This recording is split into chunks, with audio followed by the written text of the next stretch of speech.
On the carpet, you're comfortable on the floor, then you can take a cushion.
Namaste everyone.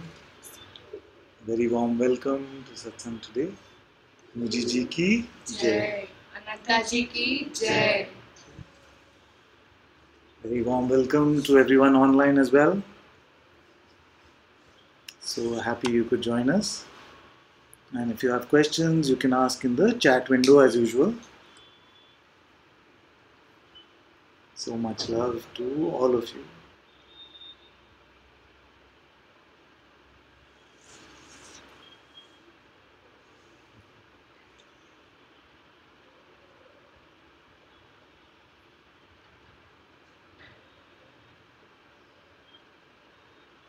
So an interesting question to ask is, what do we need a voice for? When we communicate, we need a voice. But what do we need it for? We need it to communicate with another. So this voice in our heads, which we call thoughts, in this case, who is communicating with who?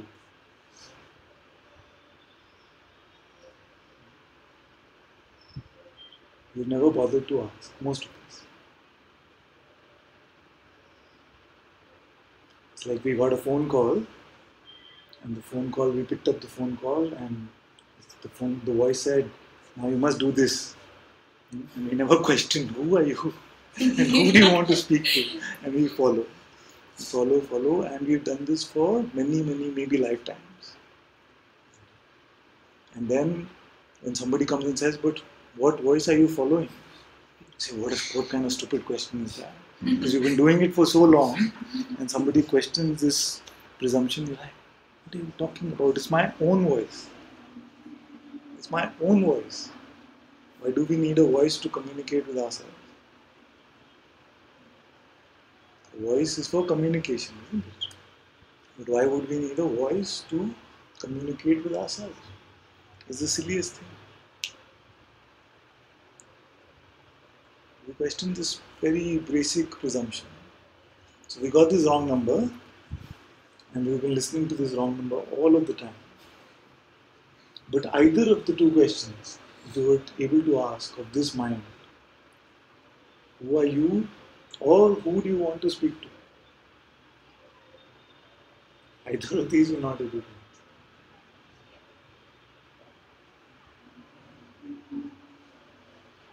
But we've been running on this treadmill, following this wrong number for many, years. Then the master comes and says, who are you listening to? Who are you speaking to so much and following? What are you saying? This is your first time in Satsang, you also might be having this kind of reaction. What is he talking about? So this can be, but if this can be looked at with some openness and space, then all your suffering can be let go. I know it's not a small claim. Because all the major quests we've heard of all the sages, Buddha himself said, I want the end of suffering. And he started the quest. And now we say we've looked through all the tricks of the mind and we have said the simple way. You want to end your suffering now? You want to end your suffering now? Just let go of your next thought. Can it be that simple? No?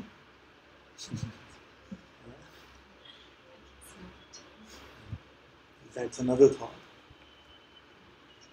So what happens is the thought will say, can it be? So much reading, so much knowledge, so many masters, so many satsang. What are you saying? Just let go of your next thought. Why next thought? Not all your thoughts, because the mind will immediately say, but I'm not able to do it. I tried letting go of my thoughts whole of last week, but after 1 hour, this one came, my manager came, or boss came, or something happened, and again I was stuck. I'm saying, now can you let go of your next thought? It's all about the now.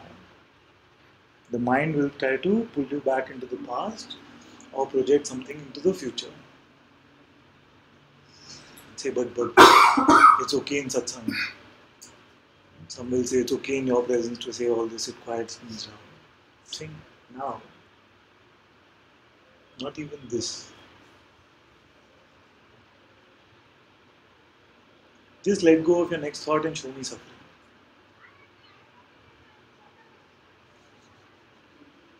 Possible? What does let go mean? Let's also look at that. Because so many say, if I say let go of your next thought, you say I'm trying to stop my thoughts from coming. That is a losing game. That's not possible. I have never met a being with no thought.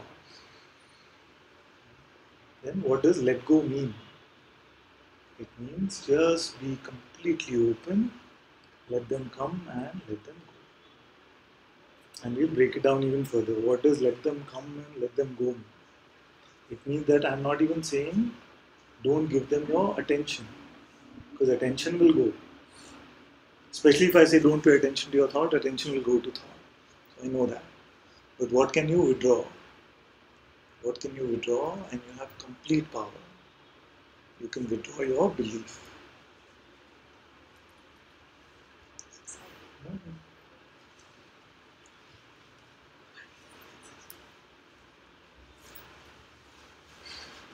What can you do? Very practical, very simple to do. So what can we do? We can withdraw our belief. And we often take this, he's jumping already to us. No, no, we'll come to that. And it's like we take this example, isn't it? I say don't think of a pink elephant, and first thing that comes to mind is a pink elephant. So attention is going. But does that make you believe you are a pink elephant? So as long as we don't give it our personal identification, it can cause no trouble.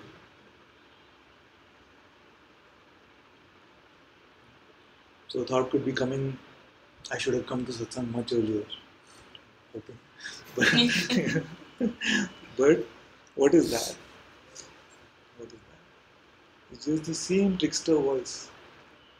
It's the same wrong number.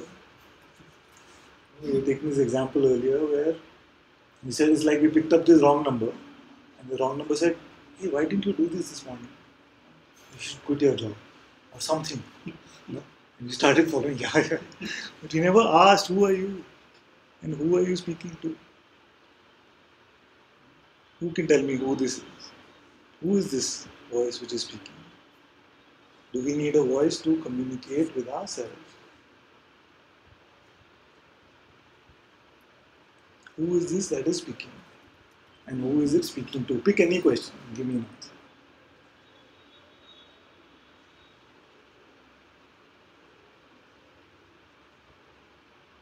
And right now, what is it saying?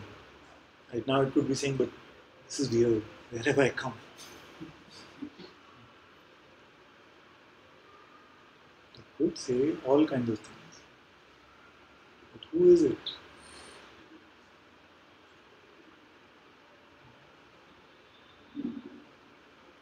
And what has it given you except misery and suffering? Except saying, almost there, you're so far from the truth. All kinds of rubbish. Say, no, but you didn't listen fully. If you just follow, all nonsense.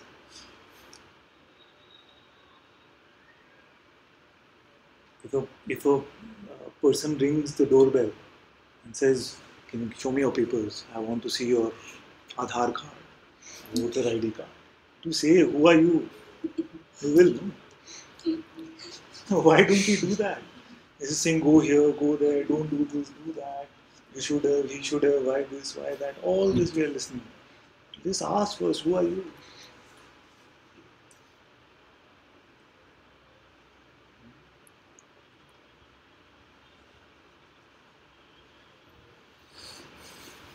Who is this voice? And what makes us believe it is me? The minute we buy it, there's a me that appears. There's a separate me that appears.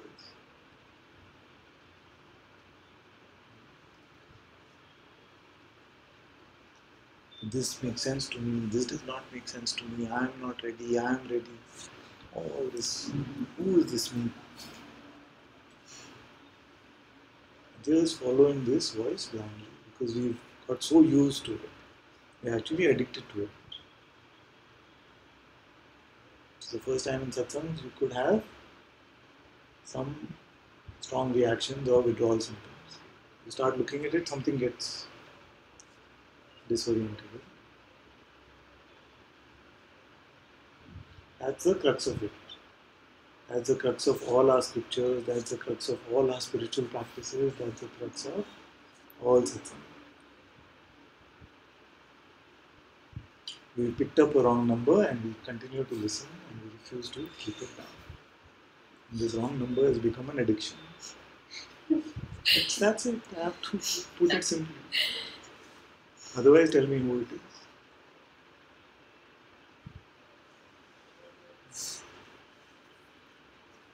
Let's see if something's happening online.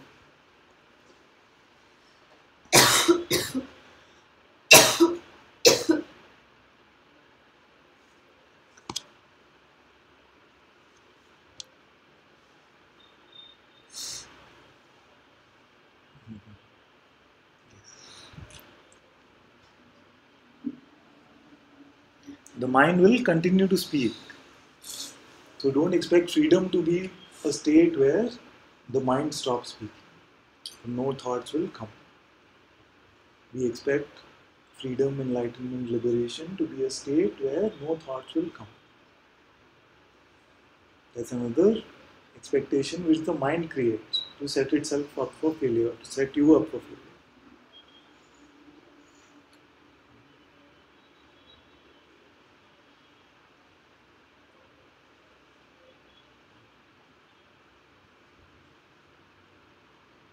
So without listening to this voice on the wrong number, can anyone show me a problem?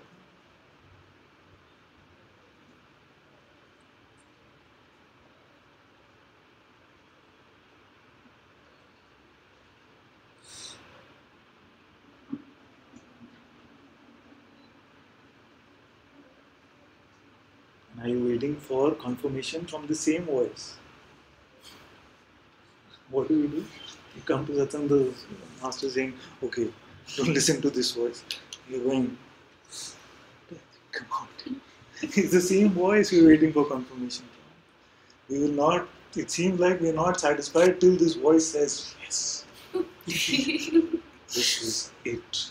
Isn't that funny? Say we are going to the king, we're saying you abdicate this throne. You are not the real ruler of this place.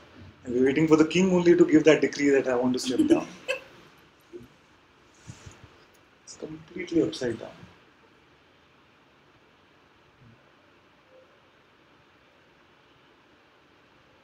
And one of the tricks of this voice is to say, this simple.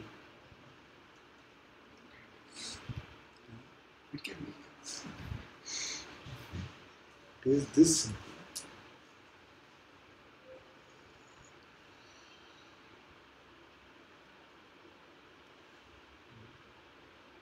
This one is trying to figure out how do I leave now. No.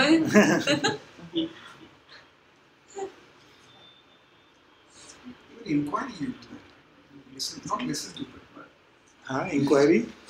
inquiry is one way. In that Inquiry is also, one way, yes. in that also you try to listen. The same wrong number, but it turns out to be right number at the end. No, that is not inquiry. Inquiry is trying to figure out who am I that even this voice is speaking to. How do you do an inquiry?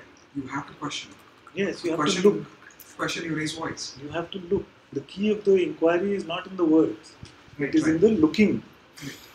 So I say, who is this voice speaking to? That is also the same as the inquiry. But can the word give you an answer? No. It cannot. It can get you a head start. No. What kind? It will only take you in the wrong direction. Tell me what head Is start. this not voice coming to me? You So are this voicing your voice, yes, so this voice is pointing you. Even that voice can point. Okay. Give me an example of when this voice will point you. Right. So if I think about Ananta when I'm alone and I see it is a wrong number that is speaking to me, it's pointing. Yes. So, without this, listening to this voice, what would you be? Correct. But I'm illusion world. I have to get You are rid- not. See, that is the mistake. We start off from this perspective that I am the imagined one. You can never become the imagined one. Then I'm not able to. I'm sorry. I'm Okay, so taking- let's. taking over Yeah. that, so No, let's no, no. It's take it good. It's offline. good. It's good. We have very few of us. It's good. So, this one, we start with the first. The mind tells you that you are still the ego. You're still the separate one. What do I need to get there to my reality? That itself is the biggest sham, don't you see? No, it's for argument's sake I made an argument. That doesn't If help. If it is a subject, See, okay, what are you now? No pointing is needed if you just tell me what you are now. Then no voice here, no, there. see, I understand. Even I don't need any explanation, Yes. or I don't have to give any explanation. Yes. I will be there. Yes. I will be there anyway. But As what? as all knowing, as ever present. I don't have to be. I don't have a doubt. See, the words are there. I don't have a doubt. The words are there. There. You're saying the words. All ever present, all that, very fancy words. But how to explain? Yeah, but these words. Even if I keep silent, Yeah. see, either I can be silent or I can be expressive. Yes. There's another way.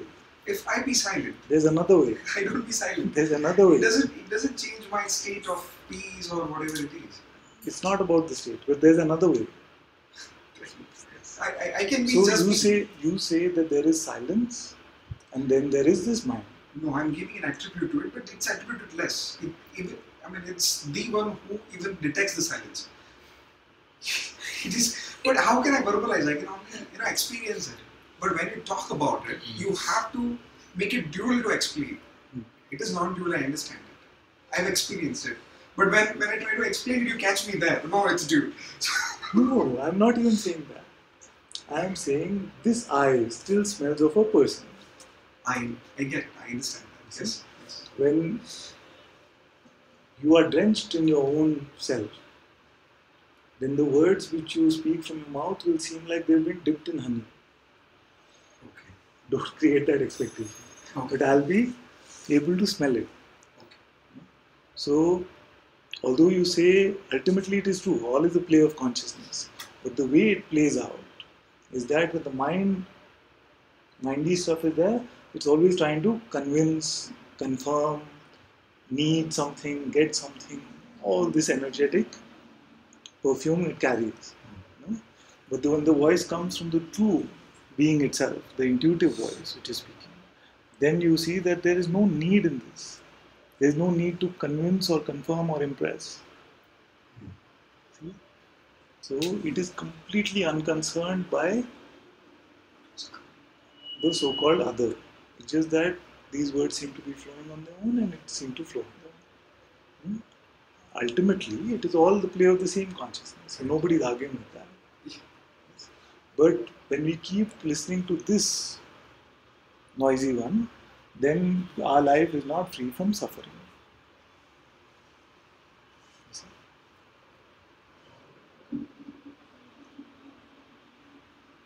So why? I asked this more than a decade ago. Probably still asking this. This is actually supposed to be the questioner's chair. Why? Why is the questioner's chair? Oh no, sorry. You want to come up to the questioner's chair? Is that the question? Yes. I think that's it. Safer there?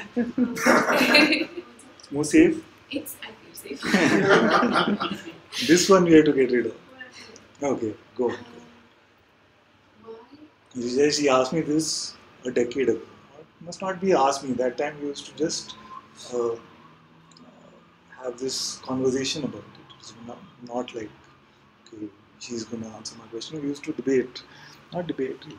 Just share insights. Yeah.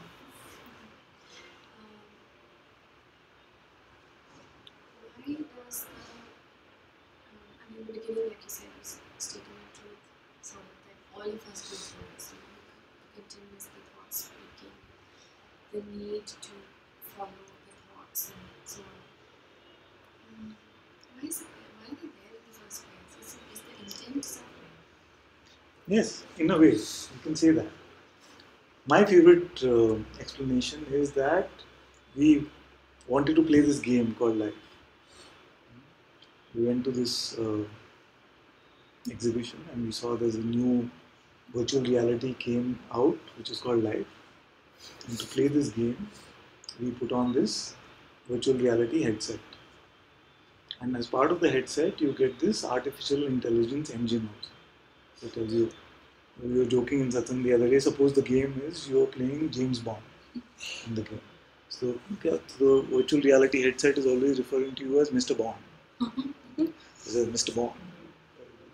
So you get used to that. And then you start believing this voice that I am Mr. Bond. In the game, you play the life of Mr. Bond, isn't it? So, that kind of satsang today, what is so you hear that we are Mr. Bond so often. So first we enter this game, we are little babies. There's no separation between this game and us. It's just part of it. Then in the game, these parents appear, these people who seem to be taking care of us. And they say, this is your hand, these are your feet, walk this way, talk this way, you are this, you are this. So the parents are saying, you are born.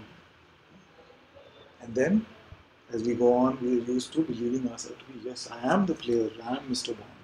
I have to lead this life. And appearances come, and this AI engine is saying, you must do this now, you must do that now.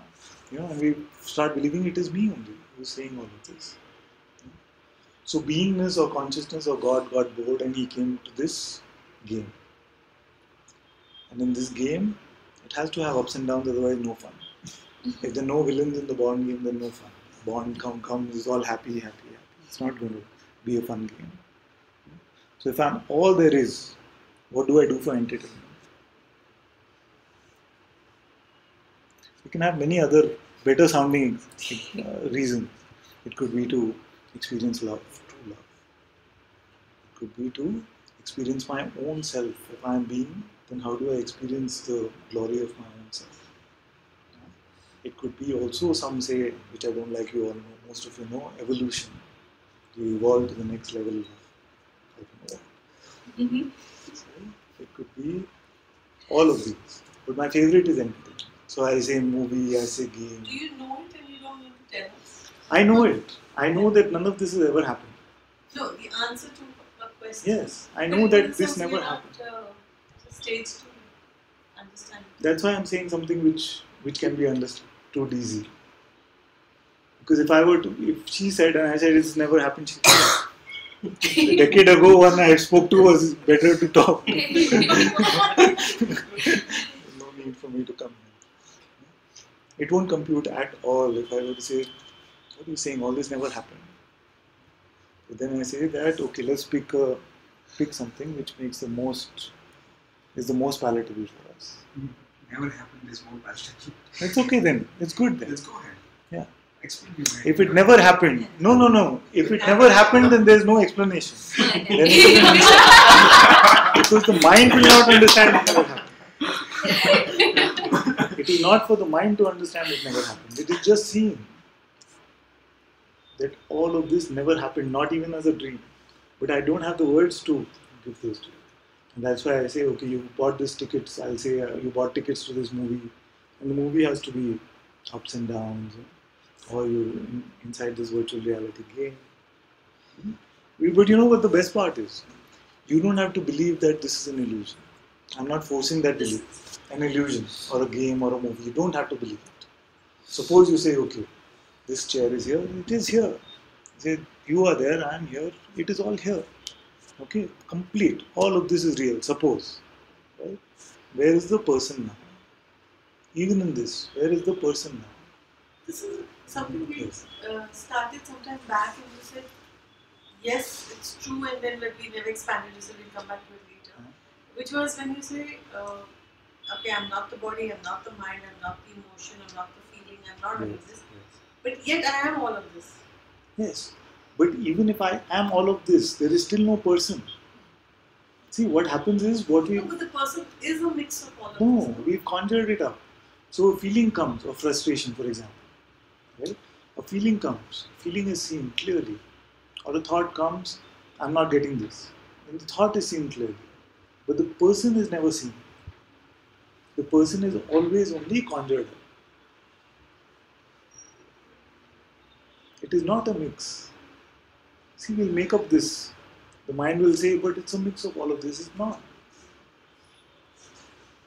Thought will come, emotion will come, feeling will come, body will come, outside world will come. All this will come. But there is no person to be found. There's no person to be found, but the person is all this. No, it is not. As what is it all this? As a mix of all this. No, seriously. Hello.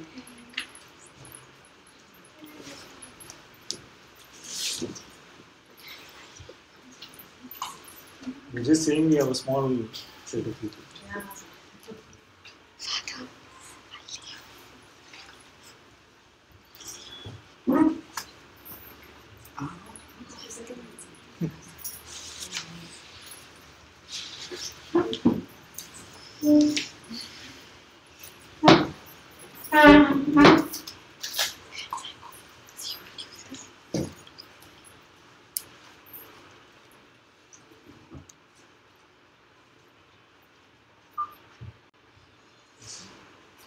So this one we have to find now, today.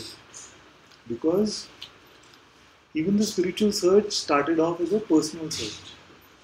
It is this conjured up one or the imagined one who said, I want freedom now. I tried various other things and they're not giving me what I want. I want freedom. I heard it's the best. Beyond money, beyond relationship, beyond all of this, it is going to be freedom that I want. But it started off again as a conjured up desire of this imagined one.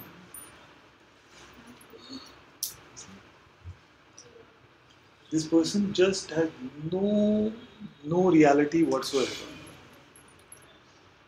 So what could happen is, a thought will appear, and you say, okay, this is the person thought. It is not. It is just a thought.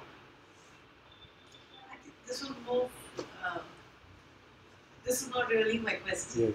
I have a more urgent question Yes. now, which is that everything's clear and I understand all that, and yet I'm thoroughly confused.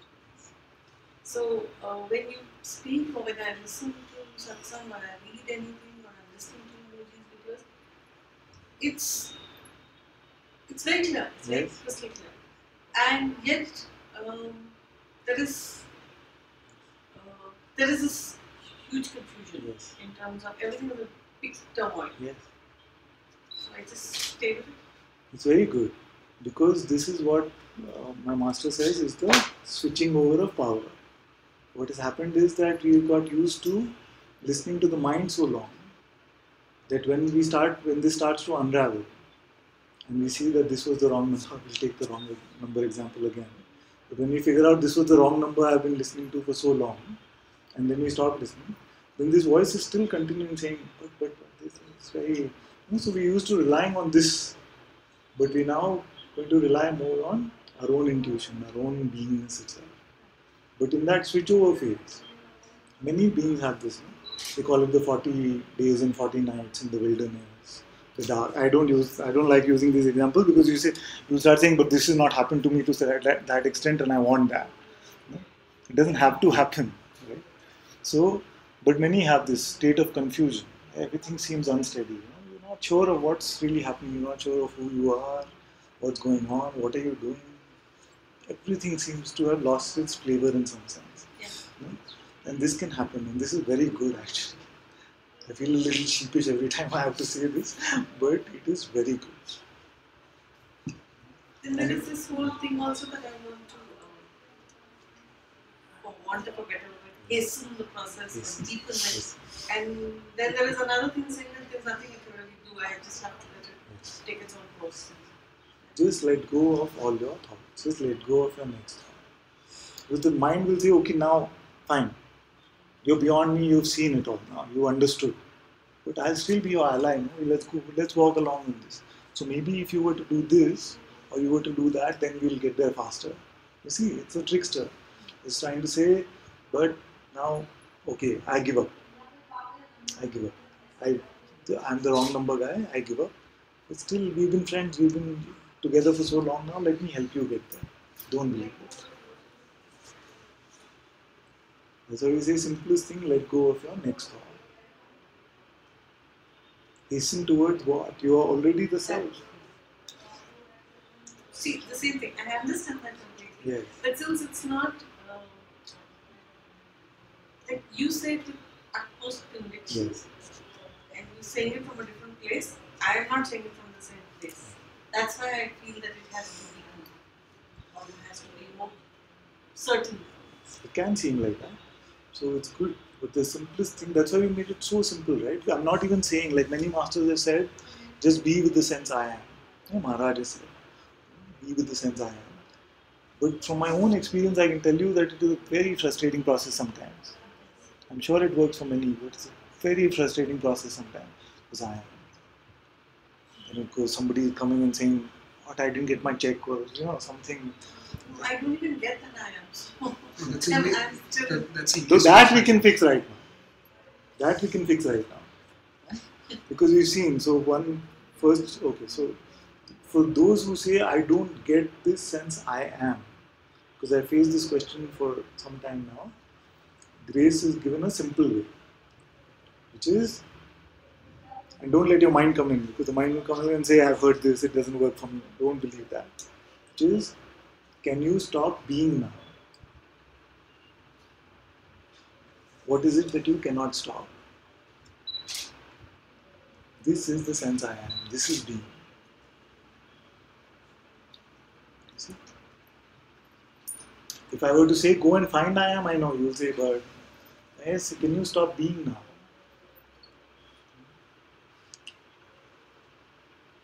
Can you stop being? Somebody stop your being and report, please. This being which you cannot stop is what? This is Atma. This is being, this is consciousness. So when Philip Maharaj is saying stay on I Yes. am, then it is that I stay as being, Yeah. but then the moment that staying goes away, it goes away because of probably a thought. You have to drop the thought again and come back to the same thing. Just So that's why we made it simple.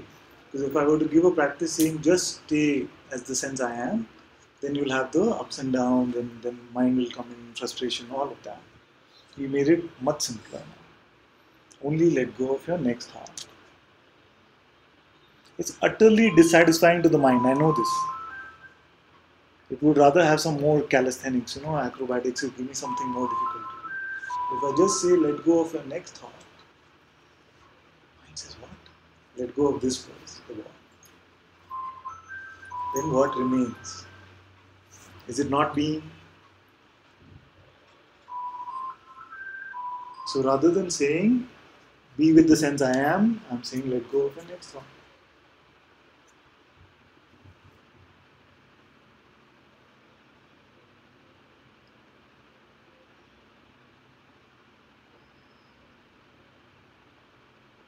Don't wait for a thought to confirm that this is true.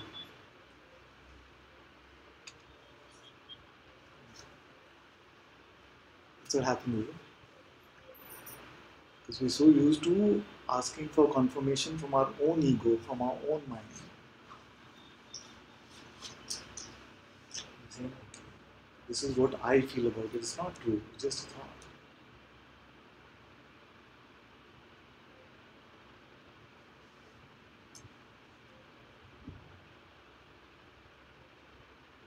You let go of your next thought, and we're immediately meeting as one act. Then there is no two left. Don't wait for your mind to understand. We're meeting as one immediately. And all truth will reveal itself.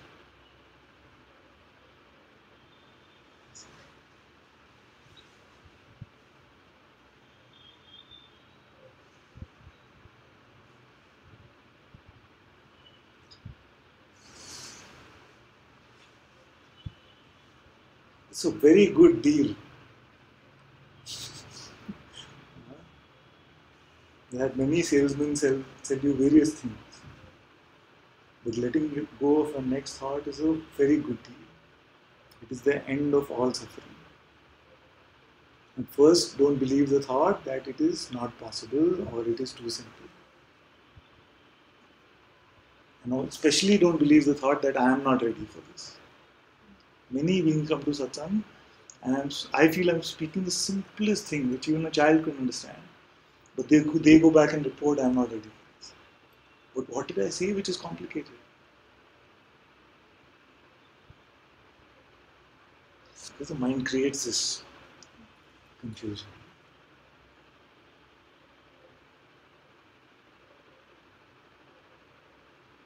So the two simple pointings we had so far in Satsang. First is let go of your next thought. Simple. Anybody not ready for that? I not understood that. Yes. Okay. So let's look at that. It's very simple actually. So we should define the. Welcome. Harish. So what do we mean when we say let go of your next thought? Beautiful question. So we said that thoughts will continue to come. Don't try to stop your thoughts. The first time we say let go of your next thought, everybody tries to become insulated from thought, which is not going to happen. Thought will come. You be completely open. Completely open, let any thought come. Let the thought come, even if attention goes to it, it is absolutely fine.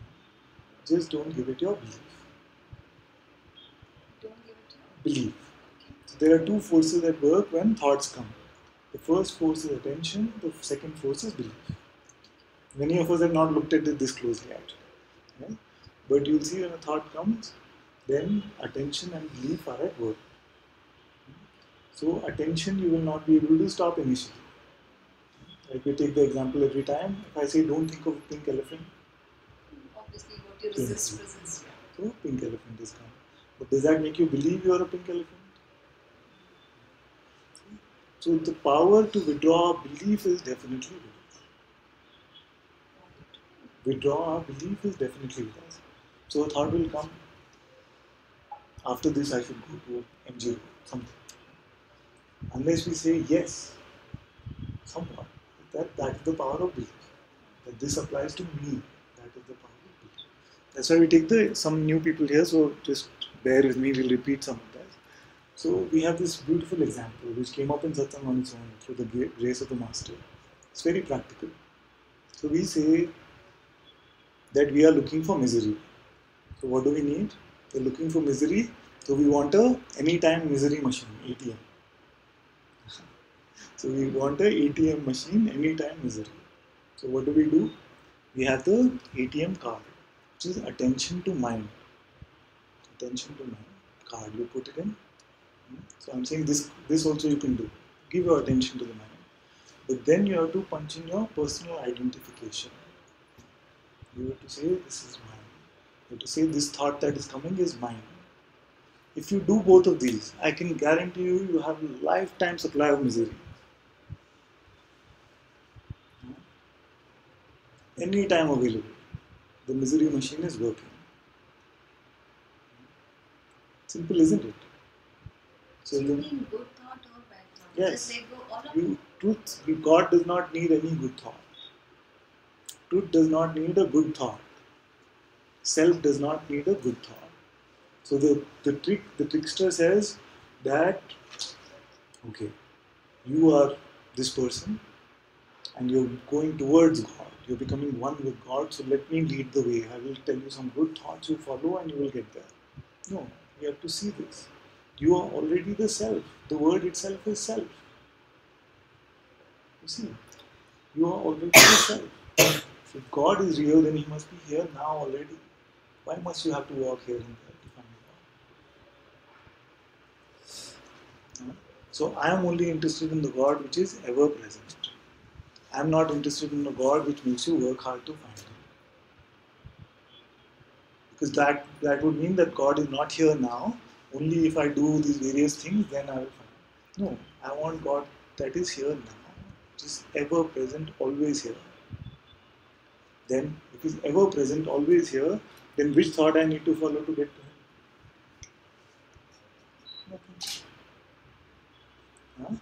So then what happens? Then most common reaction is, but if I let go of all thoughts, what's going to happen to my life? Typical reaction is, what's going to happen to my life? So then my master says, God is running trillions of planets, many universes. So much is happening. So many beings, their hearts are beating, gravity is working, all these forces are operating. But your life and your bills he cannot pay. That is the presumption. He can do all of this. But my life is special. He cannot run my life. But in the same breath, we will say God is everywhere. It's just so much complication we create for no reason. Many beings come to satsang, after some time, if there's a feeling of faith or surrender or trust, they will also say, okay, Ananta ji, I surrender to you. But just make sure the life of the person is going well. Okay. That is not surrender, that is deal making. We're constantly making deals with God. So surrender means you are the doer and you are the experiencer. Cannot be you are the doer, but I am still the experiencer and hence make things okay for me.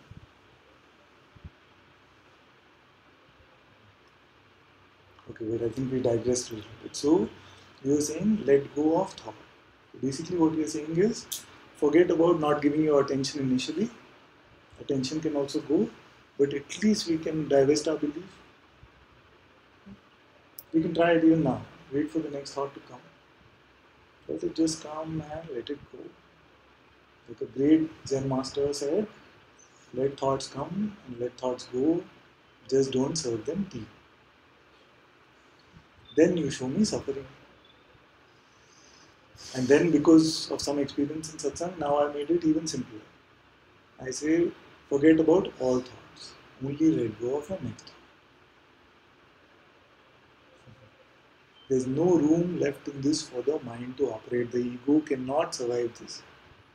It seems like the simplest instruction or pointing, but in this is the culmination of all spiritual practices, all spiritual paths. All sadhana brings us to this point of letting go of our next thought. That's all it is doing.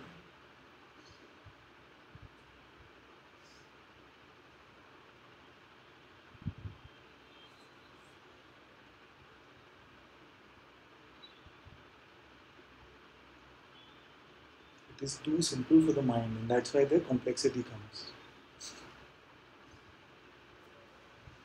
It's way too simple for the mind. But the mind is saying, but still I'm not there. It is not a there, that's the point. It is already a here.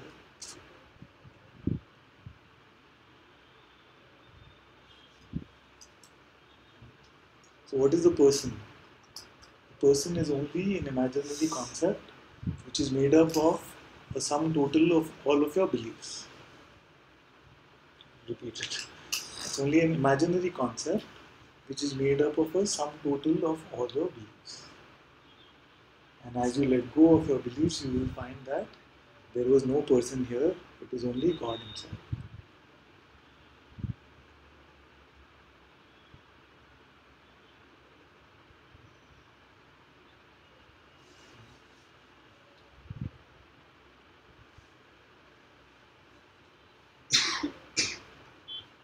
Don't work hard to make your mind understand this. It will not. I am attempting a mind bypass actually. And for some of you, this mind bypass will succeed. This you can do for a while. No, you don't have to do it for 24 hours. Again, that's a thought. You don't have to do. You don't. You can don't have do to. it. You can fix. Okay, I need to do this. I need to go next day. That all thoughts. Those are also thoughts. Only you plan your day. You plan your things. You plan your future. So that's why we say. That's why we have it on Saturday actually. This is a trick. So we say, okay, don't take my word for it. I am saying you are not doing anything, but don't take my word for it. Tomorrow is Sunday. Hopefully not work. Nothing much to do. Huh? You say, I will not decide to do or not to do anything. Sounding familiar? You say, I will not decide to do or not do anything. I will let everything just flow. I will not believe a thought. One day what can go wrong? Then you can report to me, you can connect on Facebook, or I can give you my email ID, or you can call me and say, this is how it went. So don't take my word for it. This is your first satsang. Please doubt completely. But you experiment with it, you play with it, and don't do it very seriously. Just play with it. Just let go of your thoughts, don't believe anything, and see if you become a vegetable or you don't move from your bed. See what happens. But don't decide to do or not to do. Both are a doing. Just understood what I'm saying?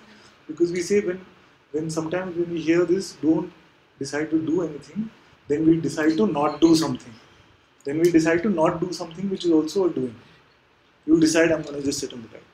He said don't do anything means sit. No, which is also doing, you're sitting on the bed. You see, just go with the flow. But don't believe a single thought. And if you picked up a belief in a thought, don't worry about it, just let go of the next thought. You said go with the flow. Yeah. Go with the flow. Flow of life itself, not the flow of thought. Like right now your hand moved. Did you think about it and do it? No. I didn't, but it was like I had to doubt. Yes, it's good. This is good. So the spontaneity, the naturalness can continue. But this will not lead to suffering. There is no suffering. That's wonderful itself. But still, in the sense when you say go with the flow, Yes. what, you just reacting to outside stimulus? No. Just, okay, so forget even go with the flow. Just let everything unfold. Easy? See, okay, that's a very, I know where the confusion is coming from, it can be looked at. Actually, surrender is not a doing. You see, it is only a realization that I have always been surrendered. That I have always been surrendered. That this person which I thought is the doer just does not exist at all. But initially when we are pointing, we are saying go with the flow, let it go and all of that. Even all of this is being done by consciousness itself. But if I were to say this right initially, then the ego itself will use this as a defense. Forget about it. Just forget it. So let everything unfold. And then ultimately what you will see is that all of this was also grace itself, consciousness itself, which was doing all of this. Nothing computing. Anything that related. There in front. Yeah, because that is far, no? We can't hear it. I'm so sorry we're not reading all the chats today. But we'll get to the questions. If there are any burning questions, you can type them out.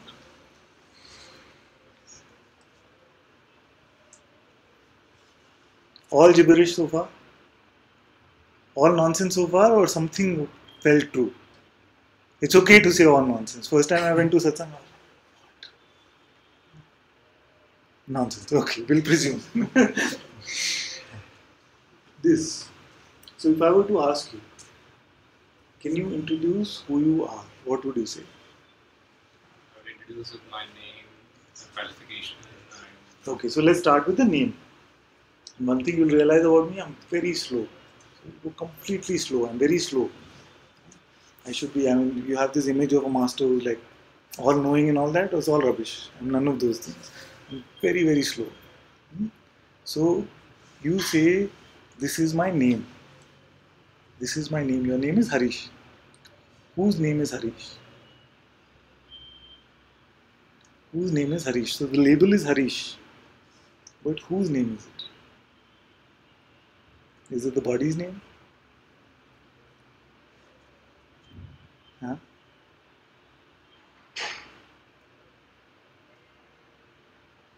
Can you find this one whose name is Harish?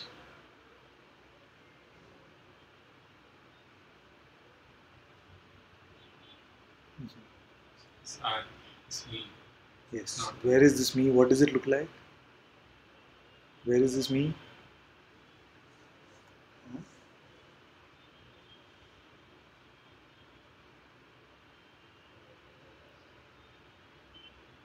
Where is it?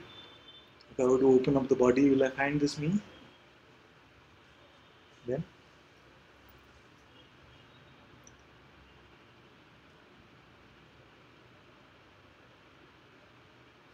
Energy. It's energy. Energy where?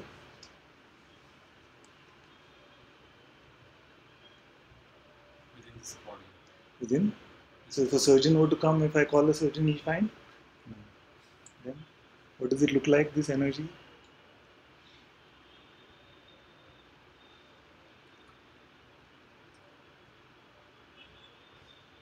So that is the root of Satsang. This is the root of Satsang. That we have been relying on this idea of me, which is called the ego. I don't use the word ego very often because instantly I'm not egoistic. Everybody says I'm not egoistic. But ego is not that what we believe that to be. It is just the sense of being this me or being this person, which is ego. But when I say, can you find this person?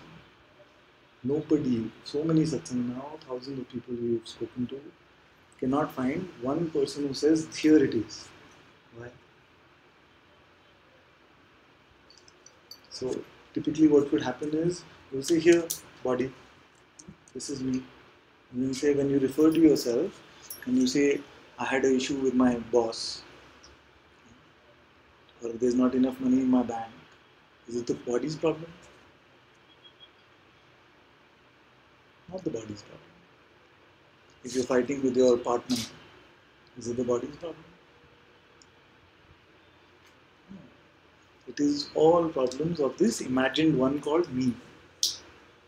And we have never looked at this me. We have always presumed it is there.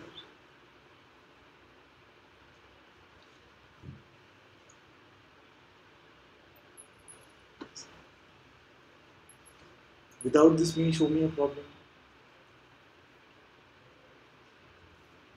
No problem. So then before you pick up a problem, first find the me.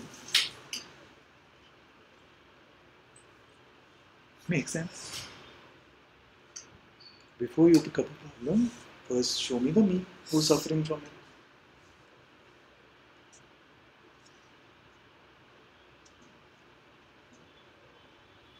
Practical life to lead. This me is leading it. This me is leading it. It's okay, you can tell me whatever comes. Come. We feel that this me is leading my life. But if we cannot even find the me, how do we know?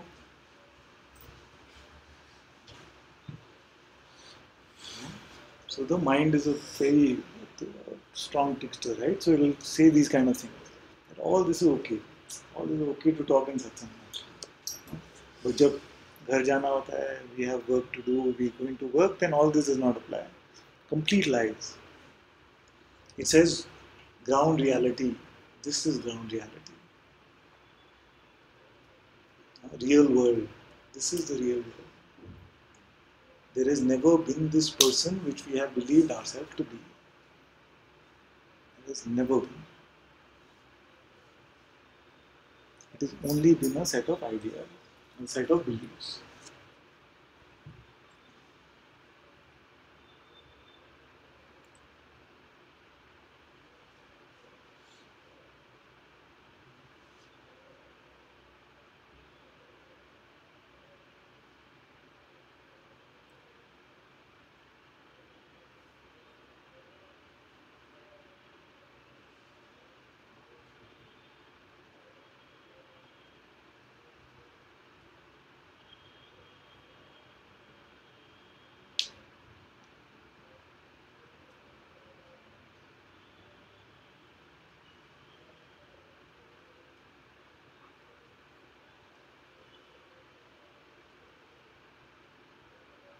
What's happening now?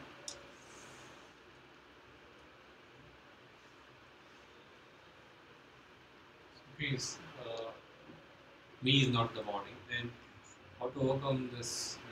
We are so attached to this word, and we say that I said the ground, practical thing, and me.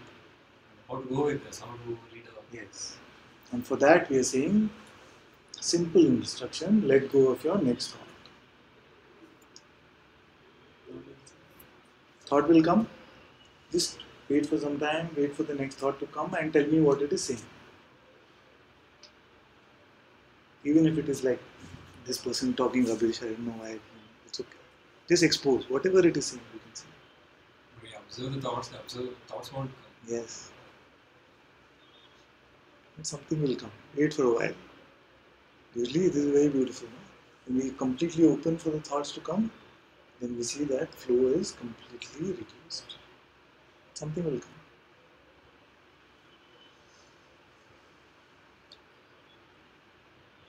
I have never met a being who has no thoughts. It could be a while, it's okay. It's a long satsang.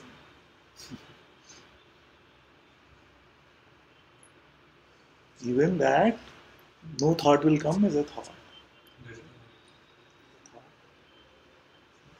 Just don't believe it. Just let it come and let it go.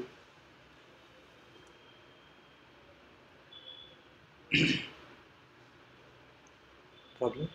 So whatever the spirituality is there, everything is for the practical application to lead a happy life. And whatever it is, when it is not, when we are not able to apply it for our practical Yes, life. yes, yes. So I'm saying exactly that. I can give you two approaches. Okay, two plans are there. When you come to this satsang, there are two plans, plan A and plan B. Plan A is, I'll give you like 100 books to read. In 1 year, you're supposed to read all of them. Ashtavakra, Gita, Yoga Vashisht, all the books. Ramana's Be As You Are, I Am That, Maharaj Nisargadatta. And after you've read all of that, then we have a discussion like this. And in that discussion, I will tell you, let go of your next thought.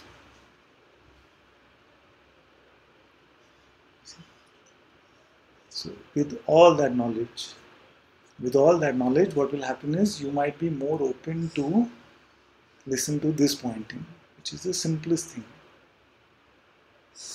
But for me, I'm a bit radical. When somebody comes into satsang, I say, let's try. Right now, instant. This is the world of 2-minute noodles. No? You don't have like 30 years to stay in an ashram. So I say, instant, can we try? So first I say, let go of your next thought.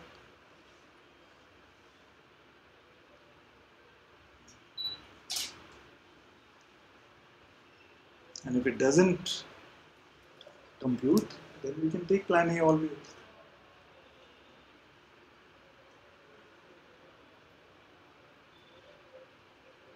The worry is what happens to my day-to-day life, isn't it? And the other worry was, I want to be happy in my day-to-day practical life. Simple requirement. So without believing a thought, try to be unhappy and show me. Sorry? Without believing a thought, become unhappy now.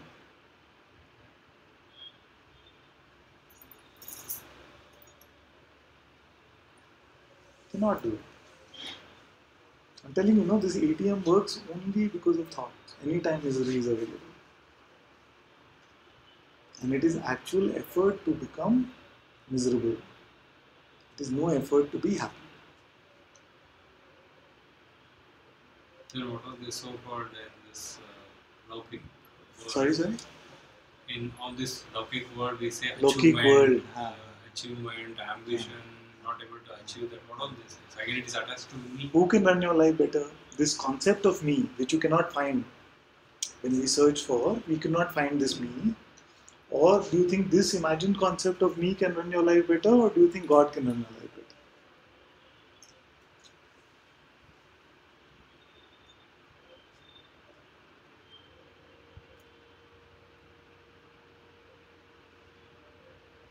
For me, always it's like it's always This cause. me, this one, who is this? You see, we're so used to it. You say, for me, this is what? Who is this me?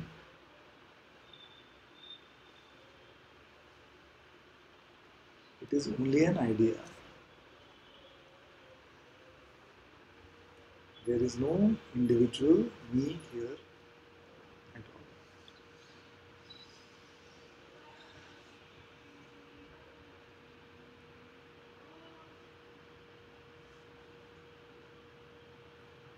Then what is the meaning of all these ambitions, achievements? That is just a karma and then. All of this apply to the imagined concept of what you are. If you're able to see that this me is not there, then you don't have to go through all this rigmarole, and you will see that life is unfolding exactly how it is meant to, with no trouble. All ambition. Okay, what is it for? Ambition, hard work, motivation. Is so that you can come to a point where you lead a happy life. Happy life, no? Nobody says I'm going to work very hard, earn billions of dollars, but still I want to be unhappy. They say I'm doing it for happiness. So I am saying find your happiness now, then anything can happen. Nobody is stopping anything. I'm not one who says renounce your job, renounce the world, renounce your family, go to the caves. I have a job. But I just know that there is no me who is doing any.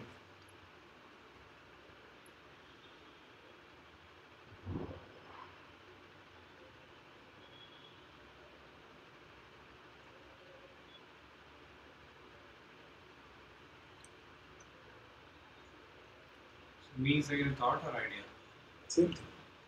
Then why are so conflicted about our options? Why are so much confused about our options in life?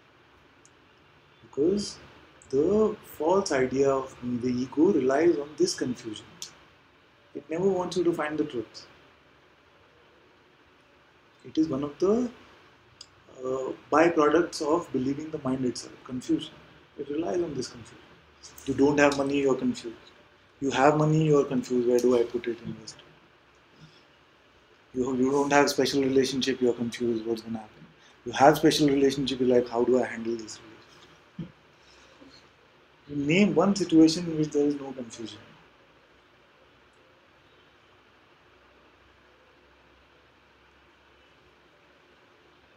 It is the nature of the mind to keep you confused.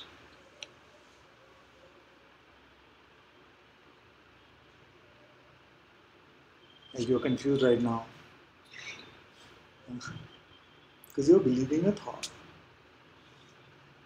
Show me a confusion without believing a thought. And I know all the tricks of the mind. It will be saying things like, but you'll become a robot. What is it? What is the fun in life? What about all my plans? I have not said anything against them.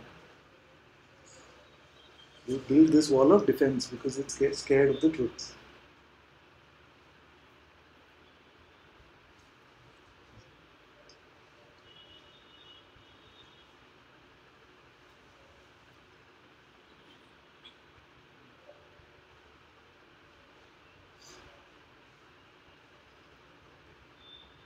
It's simple, no?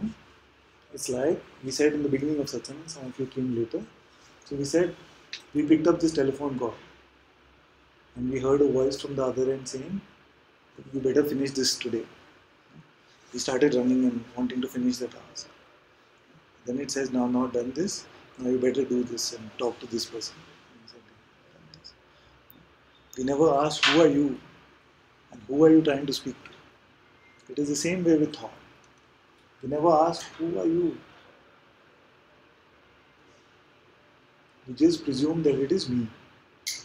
But for me to talk to me, do I need a voice to communicate? It's weird, isn't it? I need a voice to communicate like this. But if I were to talk to me, why would I need a voice to communicate?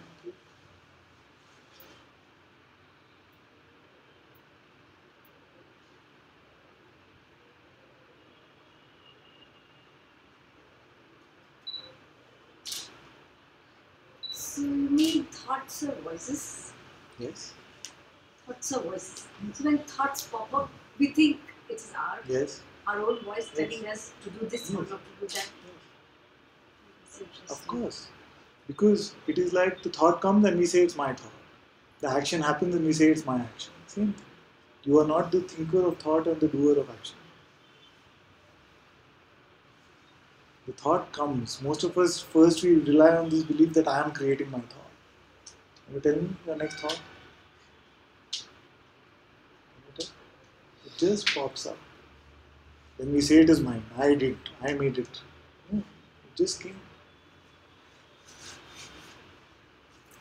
You just observed that thought. Yes. Who made it? You. If you're referring to yourself as consciousness, then you can say, yes, I made this thought. As a person, you can never say it. Why? Because you did not show me, no? Create the next one and show me. How you create the thought?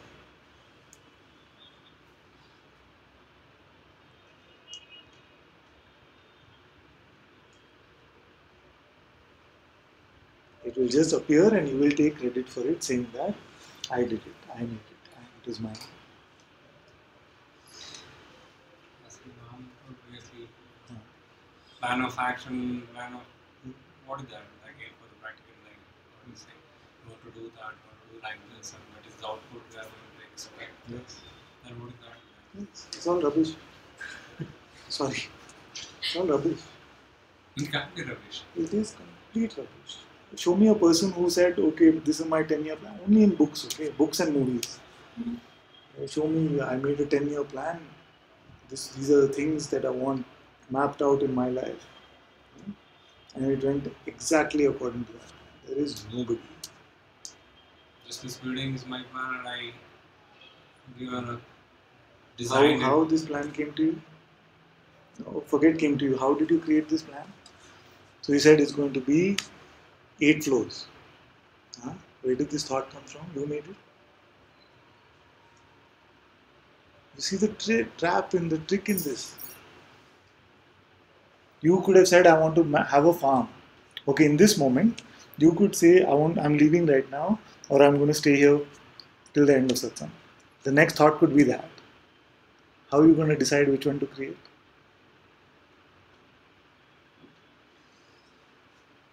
How are you going to decide? But if it comes, I'm telling you, if it comes with strong force, leave now. This is rubbish. You will leave. And the me there will take credit on my thought, I had to do this. Not true. Then what is the destiny? So on one hand you say that I want my plan. On the second hand you say what is destiny. Either it has to be destiny or your plan. Huh? Huh? I think I can. Please. If we can, we need to understand that we are the channels, instruments, and how we are, whether we like it or not, we've been maneuvered or journey. That is what is creating all this. Once we understand that, I think that, see, ultimately even that is not true, but it's a good way to start. In the sense of, you observe. So all of this is what? I'm not trying to convince you about anything. I'm just trying to plant some seeds. And if you play with this, you just play with this and see, okay, he said, I'm not creating my thought. And you just watch. The thought is actually just coming. Simple. Nothing complicated. Then he said, I'm not doing my action. Like my hand went up just now. I did not, the person did not do it, it just went up. So you have to see that you are not the thinker of your thoughts and the doer of your actions.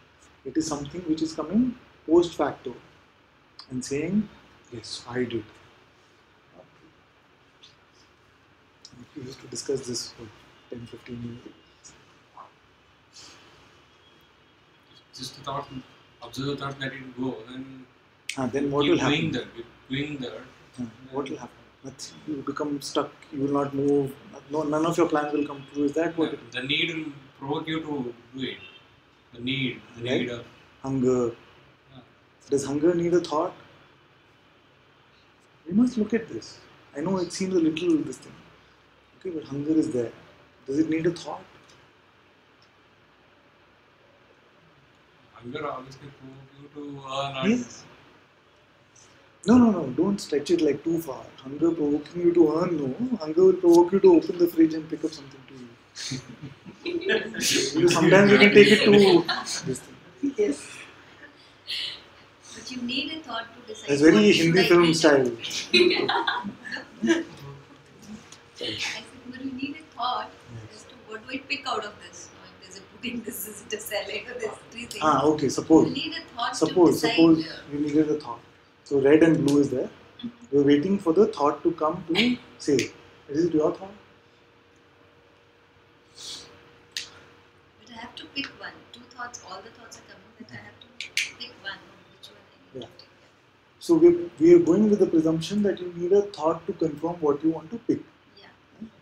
What I am suggesting is that the picking will unfold on its own. But you can experiment with this and see. Many times there will be a strong thought saying blue, but you find your hand has picked up the red. You play with this. This is from my own experiments. Yeah, it happens. I agree. Isn't it? So then what is the use of that thought?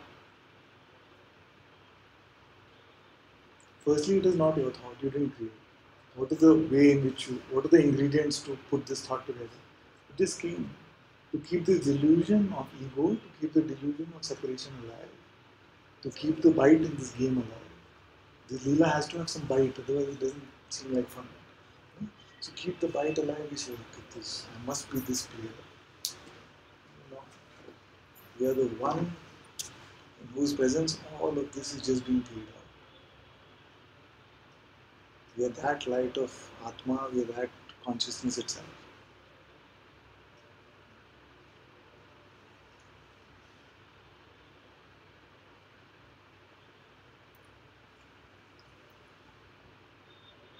you mean to say you don't have an option. You're just believing the thought and Both ways. So even if you believe a thought, it's not necessary that the action will flow according to that thought. And if the thought was not your creation in the first place, where do you come in? In the same example of red and blue, where do you come in? Do you create the thought firstly? No, we're just sitting around waiting. Isn't it? We're actually waiting. Red or blue? It's a red. It could have been blue also.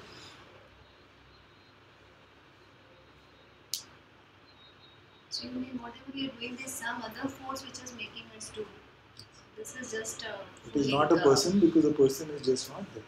So there's some other guiding force which is. It is you itself as God, as consciousness which is doing. See, this I is a chameleon. My master uses this term. It's a chameleon I. The I can identify as a body, can identify as the thought, can identify as the emotion, can identify as pure being itself. And ultimately it can identify as the pure witnessing of all of this, untouched even by the play of this world. So when you say I, which I are you referring to?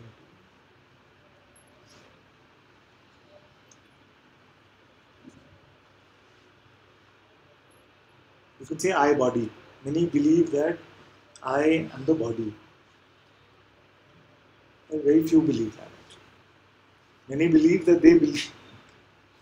A bit complicated. Most, if when you're put in a spot, I say, what do you identify the most with? You will say, I still identify with the body. It is not true. It is not true. Because if I were to ask to list your last 10 problems, 1 or 2 will be related to the body.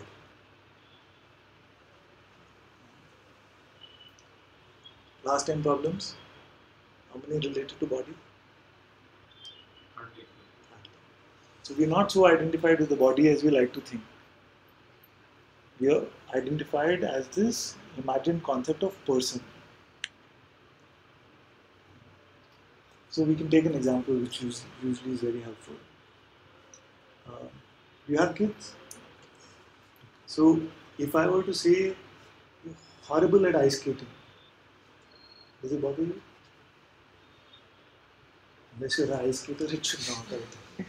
If I were to say you're horrible at ice skating, does it bother you? You mean this if you are saying to me? I'm saying right now, you're horrible at ice skating. Does it bother you? No. I say you're a horrible mother. Bother you? It will. So, huh? No, He you are doesn't a know mother me as a mother. Yes, see, that's why. But if I knew you, or your partner, or somebody says, horrible mother. Ouch. Why? But the same person said, ice skating, no chance. Not bother. Why? So That think is of not me. important to us. It's not So her it's not role. part of our identity. So if you're an Olympian ice skater, huh, and somebody comes horrible at it, it hurts. Maybe as much as saying you're a bad mother. Why? Because you're Because not that is trusting identified. yourself then. No, that one is identified as an ice skater.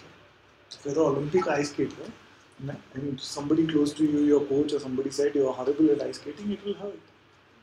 If I'm not trusting myself, then it will hurt. Yeah. So all this identification is only thoughts that we picked up along the way. Still, we can't work on it. We cannot. You still stick on to that identification. No, if you let go of your thoughts, of your beliefs, then you're not watering this false tree of ego. The false tree of ego needs this nourishment of belief and thought, without which it just starts to disintegrate very quickly. And you see your true self as what you are, very, very far. Also, don't believe all the rubbish about it. Freedom is only for 1 in a billion. Or maybe try for many lifetimes and you'll get. It's all rubbish. Freedom is available to you right now. You are free now. You are free till you pick up your next thought. Show me how you are bound.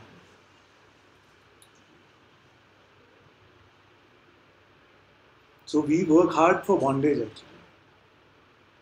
We work hard to pick up these thoughts. And we are bound by only these concepts, not really.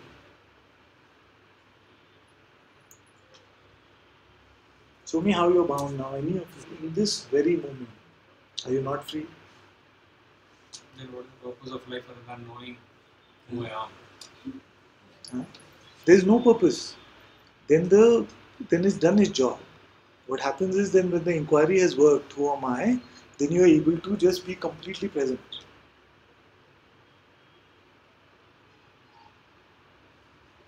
And when you're completely present, you know right now who you are. It is like you're pulling this chair. Huh? One chair, one leg is who am I? One leg is let go of your thought. If you do either of these, the whole chair. If you pull either of these, the whole chair comes. So all these parts are basically pulling the chair. Based on the temperament of the person, we get to pick which path is most attractive.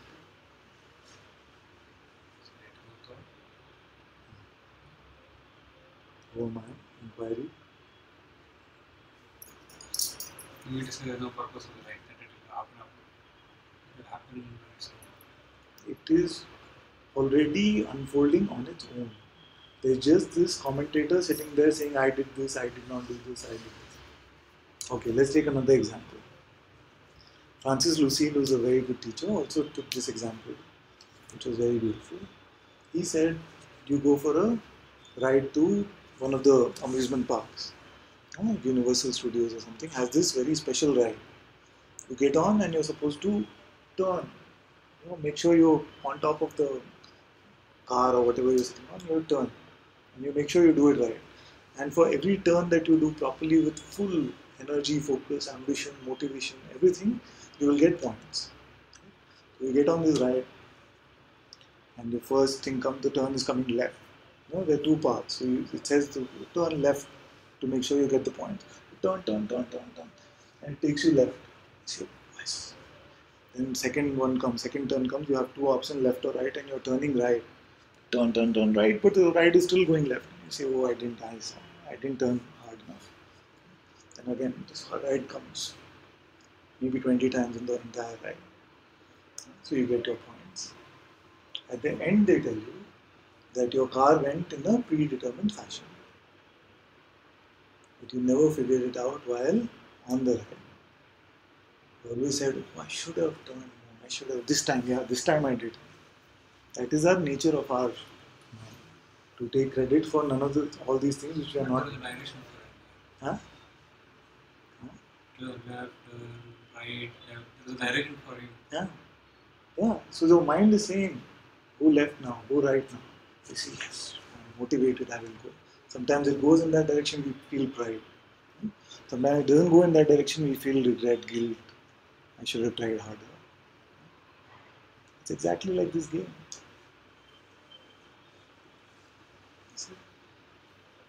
Play with it. Don't have to take my word for it. Doubt. Completely you can doubt. So, but for one day, maybe just 1 hour in the day. Tomorrow, Sunday, no work. So tomorrow you take 1 hour, 2 hours and say, I will not believe a thought, just to try. I went to this strange man Satsang. He said, try this experiment. Just humor me.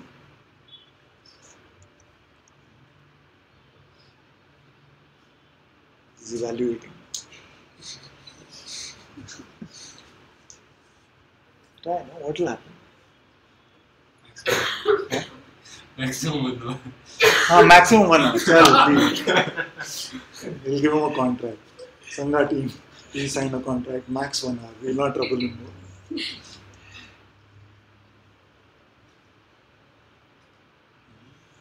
What is the worst that can happen? 1 hour. It's like watching a 1/3 of a movie. But if we want to follow this with our kids, supposing tomorrow is Sunday, I want to follow this No. with their kids. First you follow for yourself. First be free from suffering yourself. Because immediately what happens in Satsang many times, I should have got my husband along. He needs to hear this stuff. I'm not saying about you. I'm saying generally it can happen. Why he didn't come? I told him so much. He needs to hear this. I'm okay. I'm still. First, we must be free from suffering ourselves. But then, okay, if we And want then to- let them come. But then when it comes to raising kids, then we should actually just trust whatever has to happen. We'll just pick up that. That should In any not case, that is constantly tell them to do this. In any case, that is what is happening. See, that's why I said surrender is not a doing. It is just a realization that I have always been surrendered. We have only imagined this one who is the doer. It's like that ride. The ride is moving. We keep saying, I am doing, I am doing.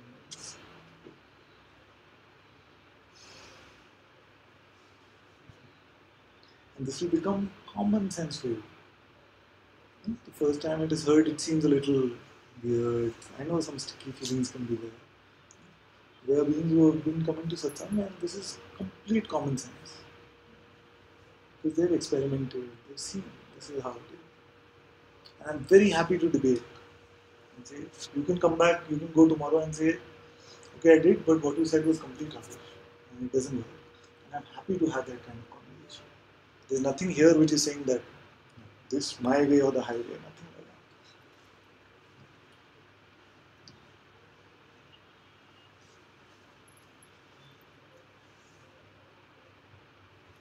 I tried out and I see it works.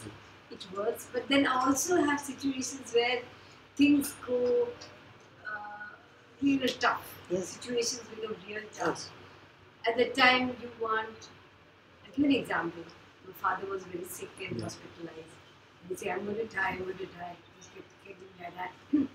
At that time, I didn't know what to do. I'm just doing what has to be done at that time. But from the heart of us, I said, oh my God, please help Daddy. Please help Daddy. The prayer also was going on. So, I'm not allowing that thought that what he's saying will come true. That fear comes through with the thought. My daddy is saying he'll go away. And his situation also was deteriorating then. The fear comes. Oh my God, good. I said, let go of that thought. Don't allow this fear. Let go of that thought. But don't try to stop it. No. So there's a bit of that I'm not ready to believe escapism. that thought. Because it's a thought. Be sure that you're not escaping. Because just in these strong situations especially, what it can seem like is let go has become like don't come. Just make sure that is not what it is. It is not repressing or escaping anything. It is allowing all thoughts, even anger, even fear. Let it appear. You are an infinite space. In your space, all is allowed to come, and it will go, but it will not leave any remnants. Unless you get into a Mahabharata with this, it will just ease out on its own. See? And also don't have these now I've understood something, so grief should not come or fear should not come. Don't try to use this knowledge as a band-aid also for pain. Just be completely open. So this is freedom for all to appear. Everything can appear in this freedom. Usually what happens in our freedom is, we want freedom for ourselves, but we don't want freedom for life to unfold exactly as it must. We still want to control in some way what should appear and not appear. But life will not. We don't even have a twig to control the flow of this river. We try to control the flow of life. It is an interconnected play. This is too intricate for anyone to control. So this false illusion of control, just be there. For you, I can say that in your awareness, all this is playing out. But can you ever stop being the awareness in all of this? So all then can be allowed in this play. Let it come, let it go. It will not touch what you really are. And prayer can also come. Prayer can also come. But don't pick up the idea that I prayed. We can say, for conversation's sake, we can say, we don't have to become like Advaitins in our conversation. But in your heart, you know. In your heart, you know that prayer also emerged. Yes, yes. Because not able to handle that situation, not able to take it, helpless. A feeling of helplessness came because you're not able to correct anything. Yes. That You must helpless- embrace this feeling. It sounds crazy to some of you, but you must embrace this feeling. You see? Because if I was still deluded about something that I have control, for example, I was deluded about this control thing, then I would want it to show up. I would want the truth to show up. And life is always showing us the truth. And when the truth comes, then we must not fight it. Because then we have not learned the truth. So you must embrace. If there is something coming, if suffering is coming, we must embrace it. It showed me that I am still attached to something. Yes. Which is ephemeral, which is going. Some untruth still has been given belief to. So suppose there is some untruth being given belief to here. Then should my prayer be, may I never have to face it? Or should my prayer be, may I face it right now so it is exposed and I am done with it? My prayer should be, let it come up so it can get exposed and can be transcended. That's why we had this. We had this beautiful prayer saying that if there is any arrogance here, let life slap it out of me right now. I am not scared. Whatever misconceptions are there, please let the suffering arise from those, so that I can see that this was still being carried. But I did an audit and I'm not able to find it. But life I know will show me. You must always be open to this. You see? And then if this becomes our natural state, that we are embracing all that is coming, then show me how you suffer. The play of tears, the play of grief can continue. That's okay. We're not talking about that. But in your heart, you know that nothing has been touched. This is the invincibility. This is the peace of God. You are attached to that. You are sticking on to that. One particular thought, one particular emotion, whatever it is. And everything is going on, and what is that? You are observing the thought, you are believing it, and you are making it, turning it in an action, making it into an Suppose, action. okay. And what is that? Law of karma, and how is it related to The this? law of karma applies only to the concept of the person. It is not applicable to you.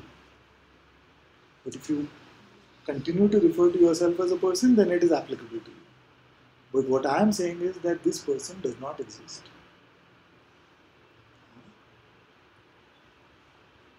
Okay, so let's look at the law of karma. The law of karma states what? I meet you for the first time in this life, suppose. My thought comes, I don't like this person.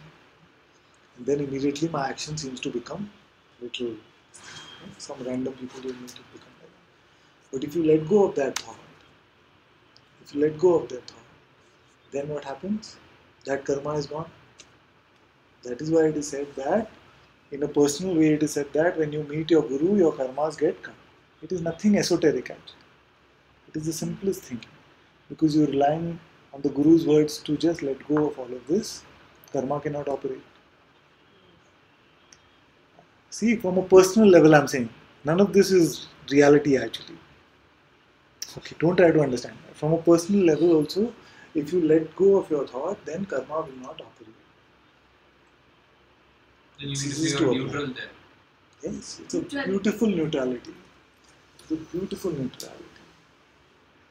Then you are unshakable, invincible.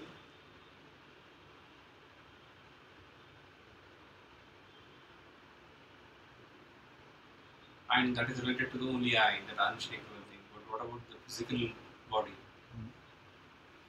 Physical body will also be fine. If I have a car and the car needs maintenance, I will take it to a mechanic. What's the problem? I don't say I am the car. Just because I have a car, do I say I am the car?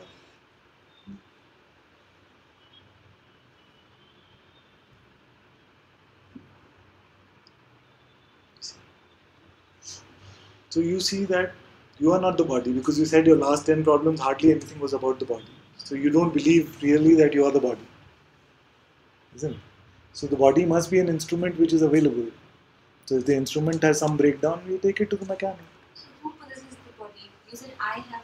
Yes. You said I have a car, Yes. so I take the car to Yes. the mechanic. Yes.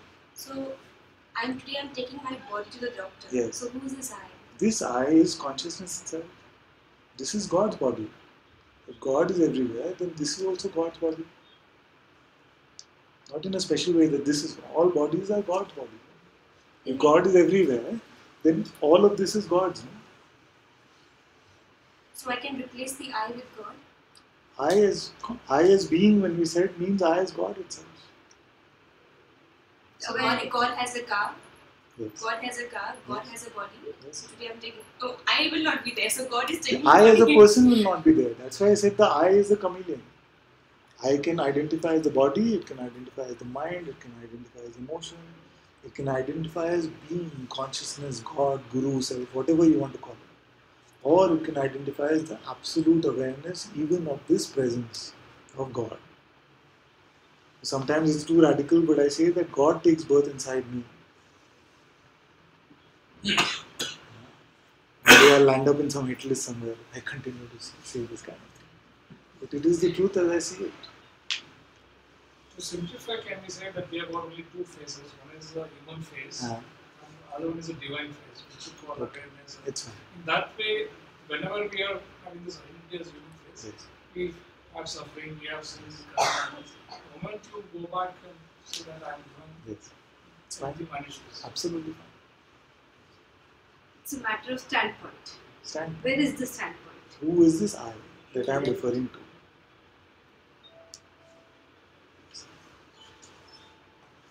Actually, I recently read the book Awareness, the Key to Living in Balance by Osho, where he says the sin, the root of the word sin, comes from a Hebrew, it's called miss. You miss something. I see. So it's so simple. Whatever you have missed, you call it a sin, karma. I think you miss so many things in life. Even just taking a cup of water, you miss. Let's forget it. Whatever you missed, you missed. You can redo or you can do much better going forward. Just move forward. And this sin is the one which creates all this human waste. Whether we carry the baggage of the past or not, that means when we are living in the present or we are living in the future, or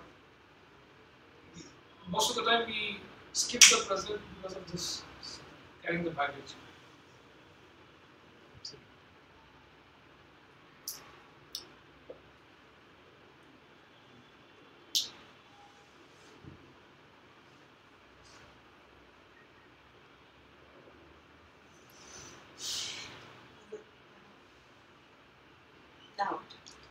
terms of there are many things which are like I say I've understood this and I want to remember this, and then I can't remember. So then I know I'm making an exercise for myself. I know that as well. But then there is like, okay, maybe I should go look for that transcription of that I satsang so see. I can I see. read it again Yes, and absorb it yes. again and stuff. But a simpler way is I just don't believe the next thought. Yes. I don't really need it. You I don't even need the transcription. don't I don't even need to remember it. Don't need. But you need to remember No, in a way I don't. That's why we made it so simple. Yeah. Just If one, this simplicity can be accepted, if there is openness, and this simplicity can be accepted, that all that is required for the end of suffering is to let go of my next thought, then no other instruction is required. it. No, but we have to do what is required. No? We let go of the thought. These So, who whatever. Whoever is the doer, I'm saying that taking off from what she True. said, that I need to do a job. Yes. I need to do a job. So the thought has come. I'm letting it go, but I will do whatever has to do, and whatever has to be done. I'll do whatever has to be done. I'll get up in the morning. I'll do that. are you referring to yourself as consciousness now? I don't even know. I don't know. But I'm just saying. This I don't know is very good. This I don't know is very good. Because I don't know means at least that conviction that I am the separate person is going. So don't be scared of this I don't know. It's very good. No, so Yeah. the thought has come that there is this job that has to be done Yes. tomorrow. Yes. I will not let it. It's a thought, it has come to me. Yes. But if I keep thinking about it, I'll suffer because I'll be thinking and then I'll be occupied with something. But I don't want to be occupied, so just come. It's gone. But I know tomorrow in the morning when I get up, I have to do that job. What if I don't remember the job? It's okay. That's how I thought. I should just let go of the thought that, okay, I forgot, so what? Like that? Yes. Is it like that? See, there's still a person who is struggling to try and understand all of this. No, it is okay, because initially that's how the spiritual search happens, right? A person wants to make their life better. But you know how when life gets better? When the person idea is only dissolved. No person has a good life. No person has a good life. You will not believe this when you go to Facebook and see only happy posts. I know. When you talk to them, life is miserable. What? On Facebook you seem like the happiest person in the world. Oh, it's all like that. But no person has a good life. As long as there is an idea of personhood, we are not happy. Suffering continues. That's a thought, no? Like today, now you just said something. You said no one is happy. Yes. I don't want to believe that. I Yes. just let the thought go. Yes, but don't only let what I am saying go. See, don't be selective then. Then you follow completely. Yeah, right. No, that it's no. Why? I mean, I don't want to believe the Because thing this that can come this thing. That he said let go of thoughts, so I'm letting go of everything he said, but then No, I was trying to say that you said that no one can be happy. You said something like no that. person is happy. Why? Let this thought go. Okay, then you let all thoughts go. Yeah, all thoughts gone. Then no person will survive. When he's saying person, he's It's saying an individual ideal person. identity or entity of separation, which is not true. As long as we believe ourselves to be a separate ego, this is contrary to happiness, it's contrary to love, it's contrary to peace. The ego only knows need. It replaces something beautiful called love and replaces it with a need. A need for attention, with a need for something. And we say, I love you, that's why I'm being this way. It's not true. It's just a need. But I could, what I understood from her question is like, yeah, the sorrow and happiness, yeah, this is all the thought, we'll let it go. Again, coming back to our day-to-day life, to earn a livelihood, and again we stick on to something called, to earn livelihood, we have to do something, some karma to get the, whatever it is. Then that is the thought again. So first that's why we said you experiment with this and see whether you are really the. It's Yeah, okay, no, it's yeah. okay. I mean, we have to go on in life. I mean, It's okay, it's okay. Maybe it's real for you, so we can look at it as your question. It's fine. So you can experiment with this and see that you are not actually doing anything at all. It is just unfolding on its own. Don't take my word for it. Saying don't take my word for it. Experiment. Try out Experiment. whether what is the Experiment. next one. Try out. Sunday, no. 1 hour. He's so protective about his Sunday. Now, when is the next holiday? You try out on that holiday. Huh? And max 1 hour. We already No, made it. today itself 1 hour. Let him try. Dr. Kanchan will tell you. Actually, you would be so free and relaxed. And that's a problem? Yeah. No. exactly. She did, no? You did I experiment. did it. What It's happened? wonderful feeling. It's just wonderful. Thoughts. And you kept don't even coming, predict that it will keeping be it wonderful. going. Because it might happen when you let go of thought, the mind fights back very strong. It could be that lot of repressed stuff is coming up and vomited out actually. So don't predict what is going to happen. You just try. I tried that. I can relate to Yes. you. You read your transcripts and you forget about it, and you require a little tweak that I can be correct on a path. Right? And I'm not thinking here and there and keep reading about the books. I forgot the understanding. My concepts are wrong. I tried that because I think I relate to that feeling that I forgot what to do right now. Is it in line or not? So I tried what is it? Yes. And then I said, oh, whatever comes, let it go. And even if I plan, it is high. What is the guarantee that it will happen that way? It's not going to happen that way. Even if I remember, what is the probability that I would not forget next time or I'll forget? So let it go like that. If I forget, let me read, I'll read it. What am I being in this moment of trying to sort it out? Am I being again the person? So don't pick up the person unless you show me one evidence of its existence. I'm not saying even show the whole person. Show one finger. Show one attribute of this person. Sure. One should believe that whatever is happening for good. Yes, it is. Because good and bad is only perspective.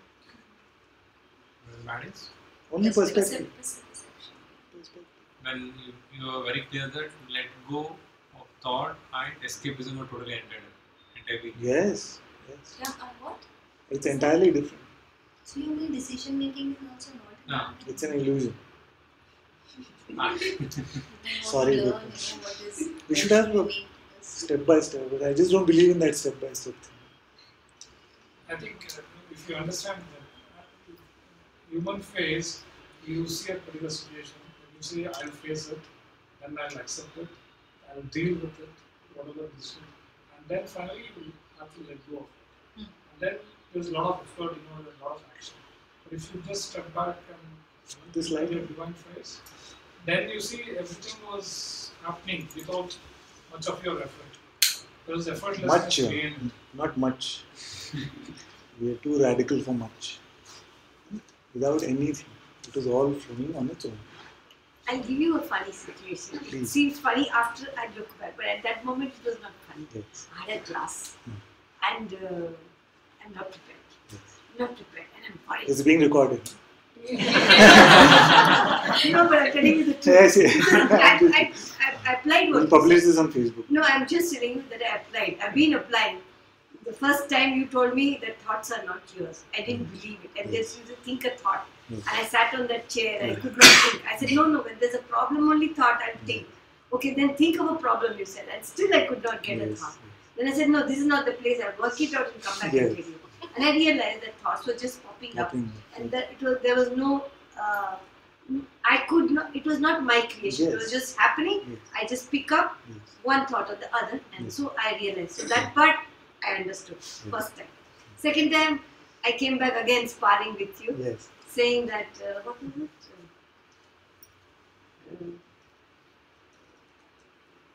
Was it about The doers? second one also was very nice. With you. Again, you opened my eyes about something. Do you remember? It is the silent intense. You got the next thought? It is the silent intense. The second, no, before that, one more satsang.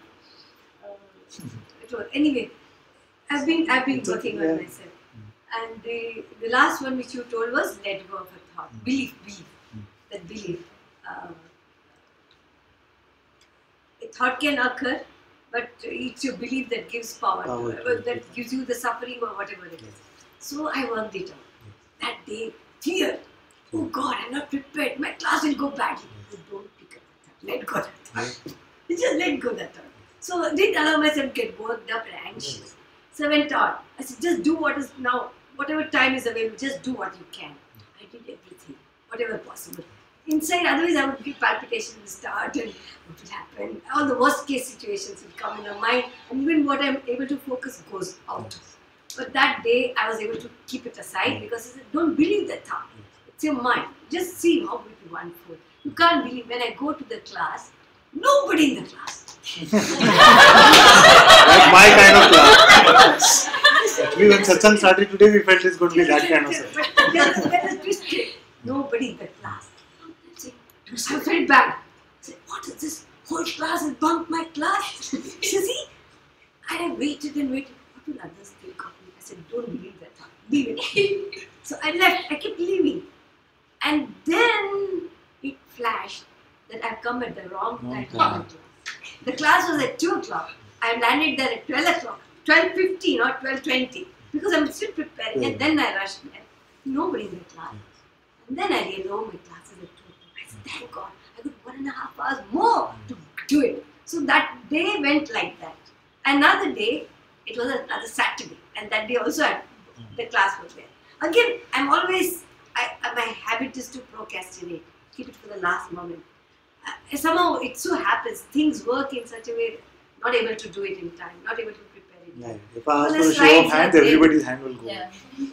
It's one of those things, no? Everybody believes that they are the only procrastinators. Everybody's. Yeah, procrastination. Everybody. I believe that I'm a procrastinator. Yes. So that's also only wrong. a belief. That's a wrong belief. Yeah. So then then situations come in such a way that it gets postponed. I've noticed that. I've now stopped planning. Stop planning. As it unfolds, just take it. But it so happens everything is pushed to the last moment. And then I'm again anxiety. So don't leave it, don't believe it. What has to happen will happen. So then, that day, no class at all, not a single soul appeared that day for the class. It happened. And today also it happened. It's happening like this for me. But if I go and take the class, it just works out. The whole class is there, everything works out as it has. But note that I have not given any guarantees that things will work out according to the mind's plan. Oh, you said let go, and then automatically my bank balance will be 50 lakhs. You made no guarantees. One thing is, so it could be a horrible class. The key is this: the class could have been full, you could be completely unprepared, and all the students could have thought you were stupid, but you are not touched by this. That is the freedom we are talking about, not the freedom to make things manipulate in some way. You see? The freedom I experienced was freedom from anxiety, freedom from fear, freedom from all those feelings that come when you are not prepared. Also freedom from, if the class went badly, freedom from embarrassment. Freedom from, when the ego is not there, then all these forces cannot operate. It's like Practical taste. So don't predict that because now I've let go, then it's a magic cheat code in the game. And then life will become automatically. The events might still appear in any way. It's complete freedom for them to appear.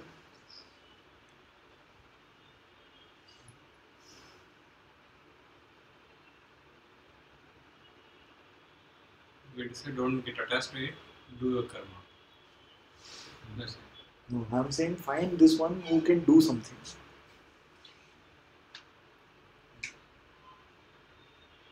You're still hanging on. Who should do the karma? The person.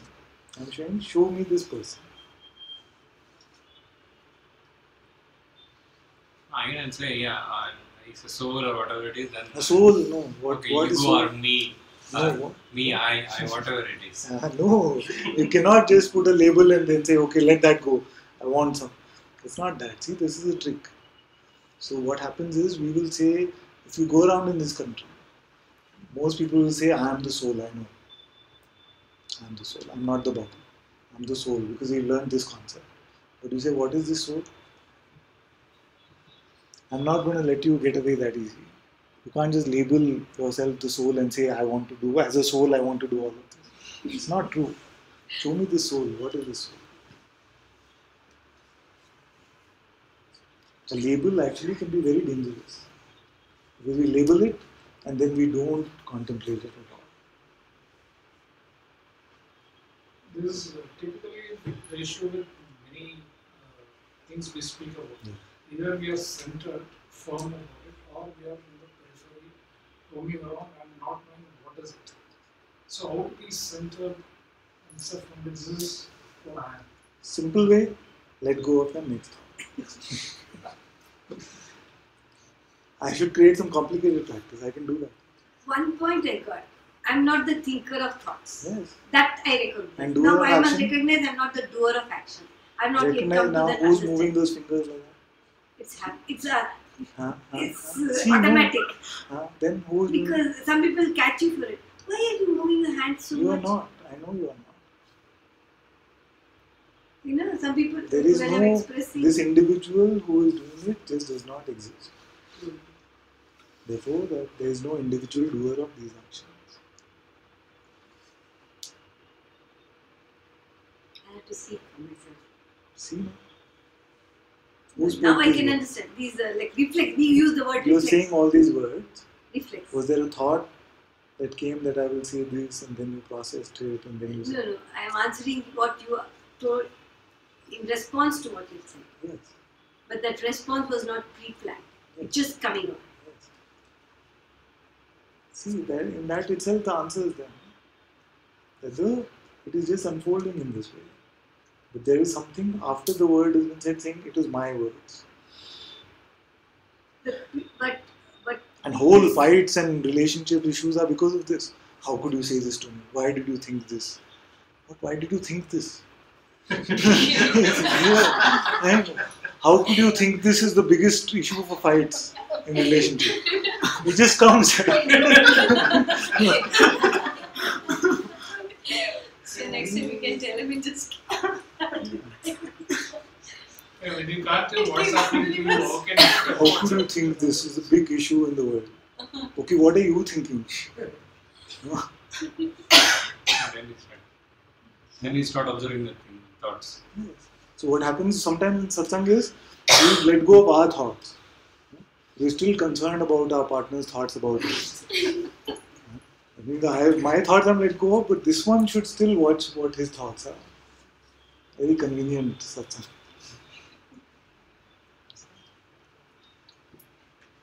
But the crux of the matter is simple. We are speaking so many words. But you show me a problem without believing a thought. The thoughts you are believing is what's going to happen to my life. I already predicted you're going to say, somebody is going to say. That what's going to happen to my life? What happens to my plan?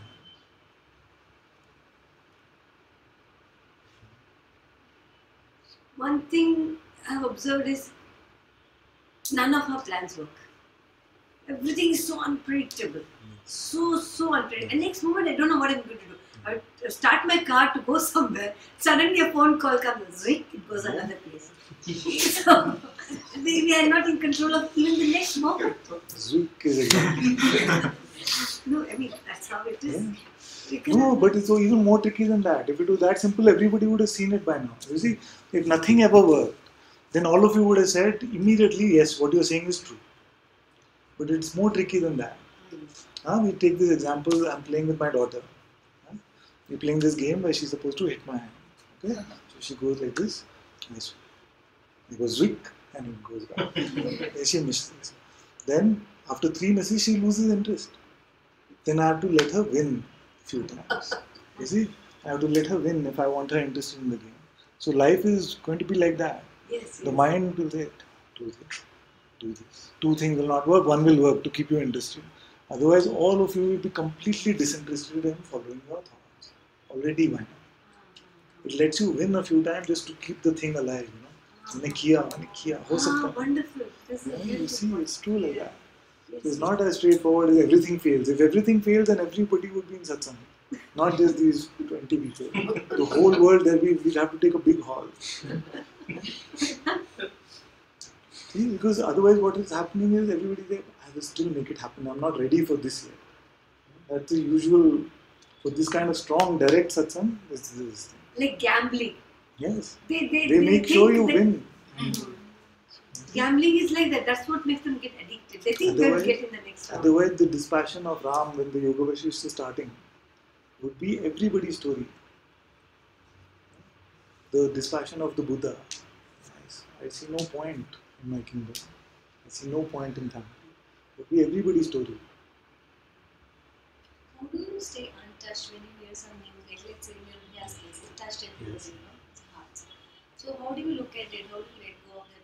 Whenever that the thought comes, it actually suffers. You feel ouch, that pinch comes, right? So how do you let go of that thought, saying that it was destined, it was supposed to you happen just for let a go. reason? How do you You let just it let go. But even if anger is coming or grief is coming, we are not saying any of these feelings should not come. Right. No? So all this is allowed to get even expressed. It's absolutely fine. But what it will not do is leave residue, leave remnants of negativity, of skepticism about life, all of this. So in the moment, all actions can happen. If a rickshaw guy is overcharging me and I'm letting go of my thought, it's $50 and he wants 100, the fight can also unfold. So we should not make an image of the free one who just won blissed out. It's not like that. All these people who try to force that blissed out state, they have moments where it goes, and when they're exposed in this way, then they become like, everybody says you were just conning us. It is not true. Freedom is not a state. Freedom is not a state. It is freedom for all states to appear and to go. So every time that incident, you recall that incident, like I mentioned. So how do you just you feel the grief surfaces up, or fear maybe, Yes, fear, of course. because you have children, fear surfaces up. Then how do you deal with it? You just Yes, when you stop resisting, you see, it gets processed and dealt with very well. When we argue with it, and say, this should not come enough, all that, that's when the trouble starts. So, another name for ego actually is resistance. but this thought, such incidents should not happen. Yes. What do I tell my daughter so that she's safe? So these Yes. thoughts, how do you? No, so these thoughts we don't need to rely on. See, okay, so what's happening is you're open to all of this to come. Yeah. But you're not reliant on a thought for anything. What you're going to tell your daughter is going to happen anyway. This you have to experiment and see. But for now, I can just tell you, as a fact from my experience, that what is going to unfold will unfold anyway. You're still presuming that unless I believe the thought, the relevant action will not happen. I am saying pure auspiciousness will flow through you on its own. And I know it's a little difficult to swallow, that's why I say experiment. Don't try.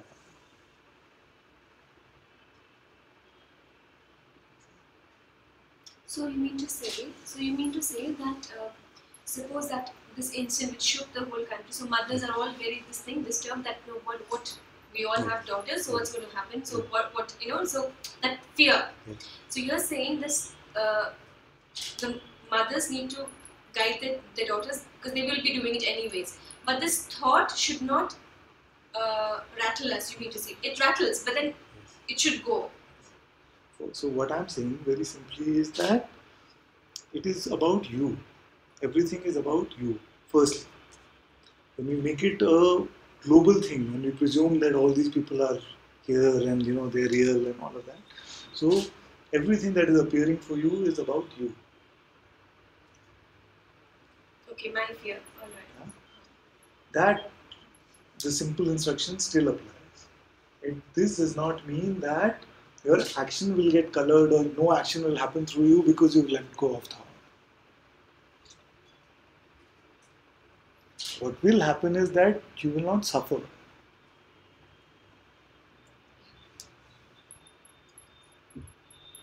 If I keep thinking about it, I will suffer. And that suffering is not helping anything. The mind will come up with all kinds of stories saying, unless you suffer, you won't act. That is rubbish. And suffering is not bad. When suffering emerges, it is a mirror. But suffering will happen, right? So suffering, but you're saying again, I should not.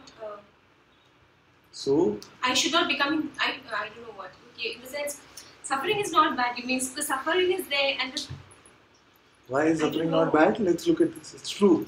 But I want to know whether you're coming from the same place where I am. Why is suffering not bad?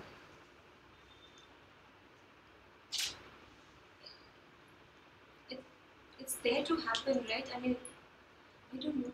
So, there are two things. The event is meant to happen. Right? The suffering can be let go of if you've already divested from belief around this event or appearance. Okay? But if it is happening and suffering is emerging, it is a beautiful thing. That means that it is only a belief that it has been transcended. It is like a mirror which is showing you the truth. Hey buddy, you thought it's all gone, but see this now. I'm pushing this button and something is getting affected. So look that you've not transcended this false belief. It's so beautiful, the universe in that way. It's showing us the truth all the time. That is the way in which it is beautiful. So can come again. The event is happening. Okay. The next part is. So what happens is suffering comes because any appearance, it could be appearance of thought, it could be appearance in the so-called external world, we have labeled it me or mine. Suffering comes because we have labeled it me or mine, any appearance. If not, we have not labeled anything me or mine, then no suffering can come. Right? So when suffering comes, there are two approaches, two attitudes. One is to say, oh, I'm still not there, I'm not free, still all Satsang nonsense or whatever. No? The other is to say, oh, so beautiful, this is emerging and still hold juice for me. That means that this misbelief is still being carried. It's a beautiful scene, don't you see? That all delusions will get exposed like this. That's why I told her that embrace this suffering also. Because it is showing you something which you're still attached to, which is not true. And if there's something fighting it, no, but this is still true, then see that. It is not true.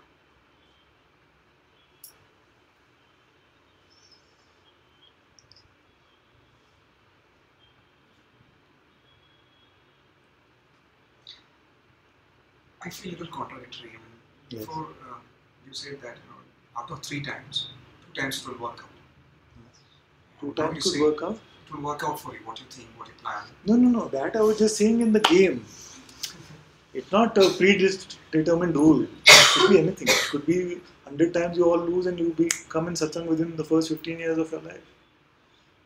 It could be that you're on your deathbed but you still think that all of this was real and there's no openness to truth.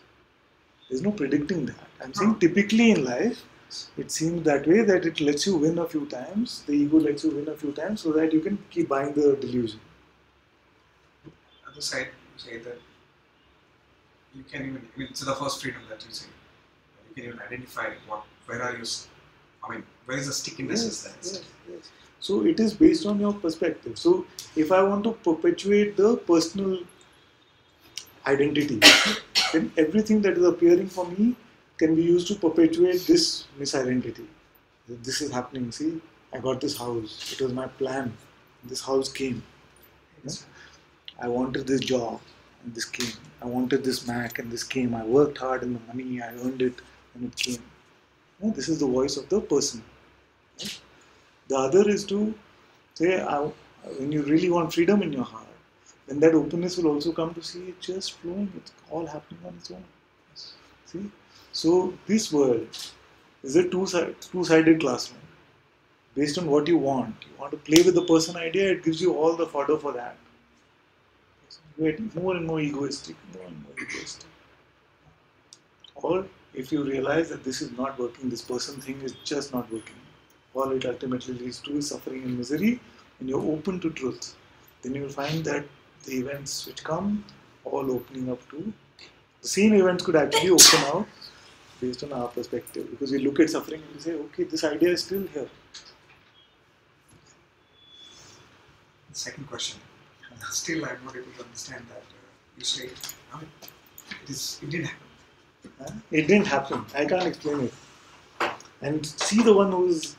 See, this is also another opportunity, right? Who is the one who's like... I want to understand this one, throw it away. Flick, flick, flick. No, the point is... Flick, flick. Let's say, no, why to flick it? It's an inquiry for me. It's an opportunity for inquiry for me. Good. Tell me, but this one, can you, place, with a deeper inquiry, you will be able to see who is this one. Fine. If I do that, would I be able to tell the exactly same sentence that you're saying right now? It never happened. If I do that, no guarantees. Then how can it be a universal truth? Forget it. Nothing here is truth. See, nothing that is spoken here is the universal truth. Please don't come into satsang expecting to hear the truth. As Maharaj said, the only truth that can be spoken is that I am. And ultimately, even that is untrue. No word, no thought, nothing is true.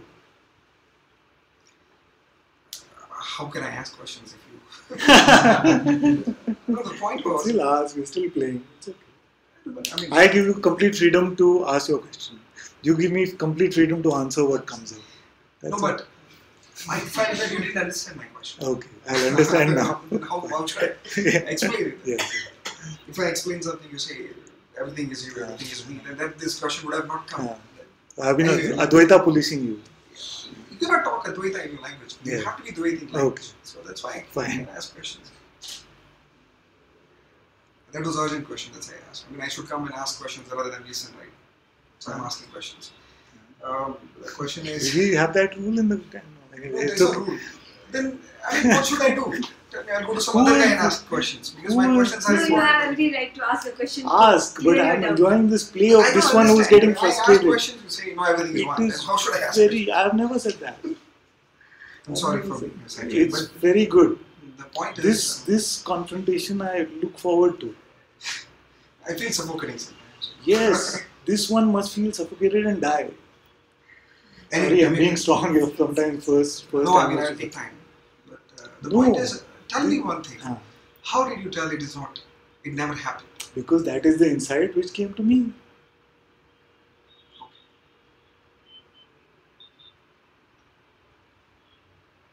And I also said it with all disclaimers that I will not be able to explain it to your mind.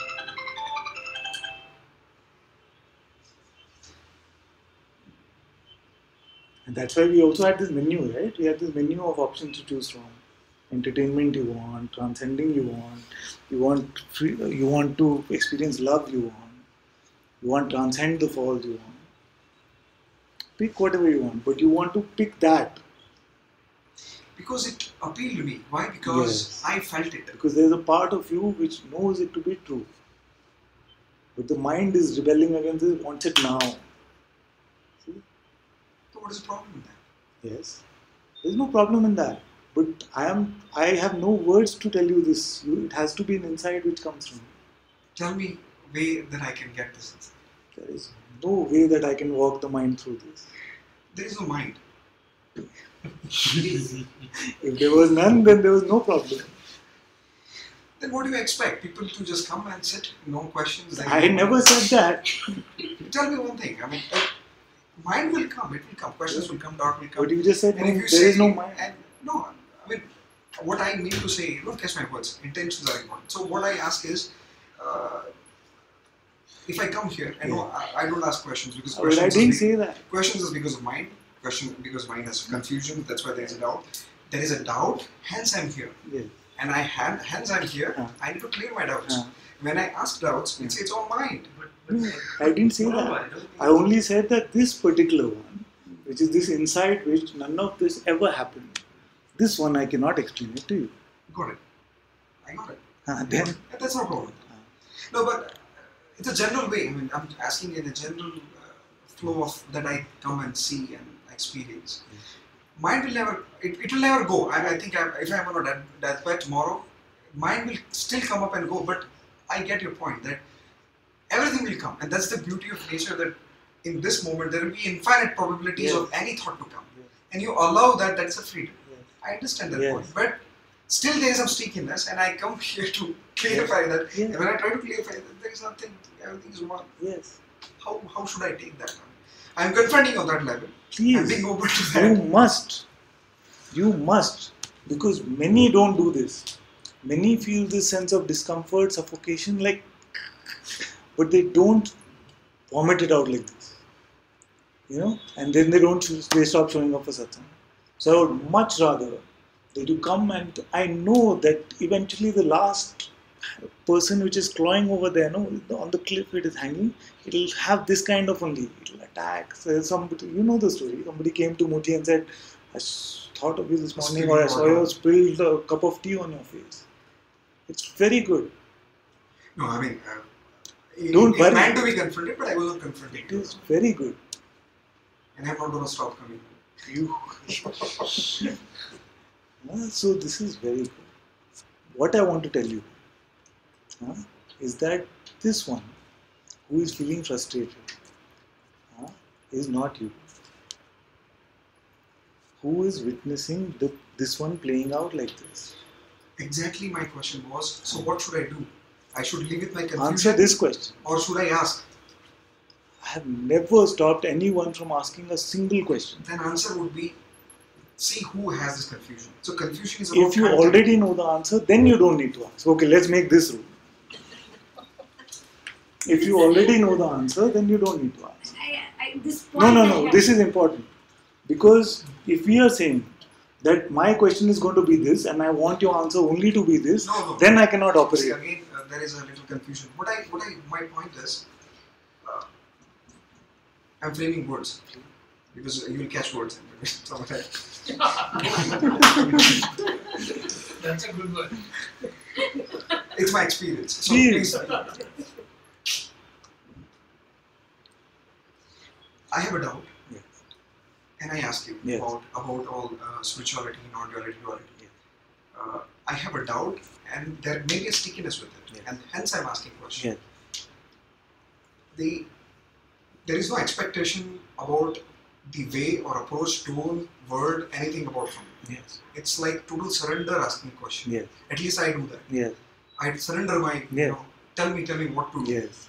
And it's a question about some subject, Yeah. or maybe not subject, not object, Anything. which I'm Yeah. confused the concept about. Mm. And the answer would be, see who is asking this question. Yes. Now see, I understand. If that was the case, Mm. I would have never asked this question. No. So this is the contradiction, right? You say there was surrender in my question. Yes. If there was surrender in my question, then you will not be upset if I were to say who asked this. Correct. But for all questions, you will answer this. No.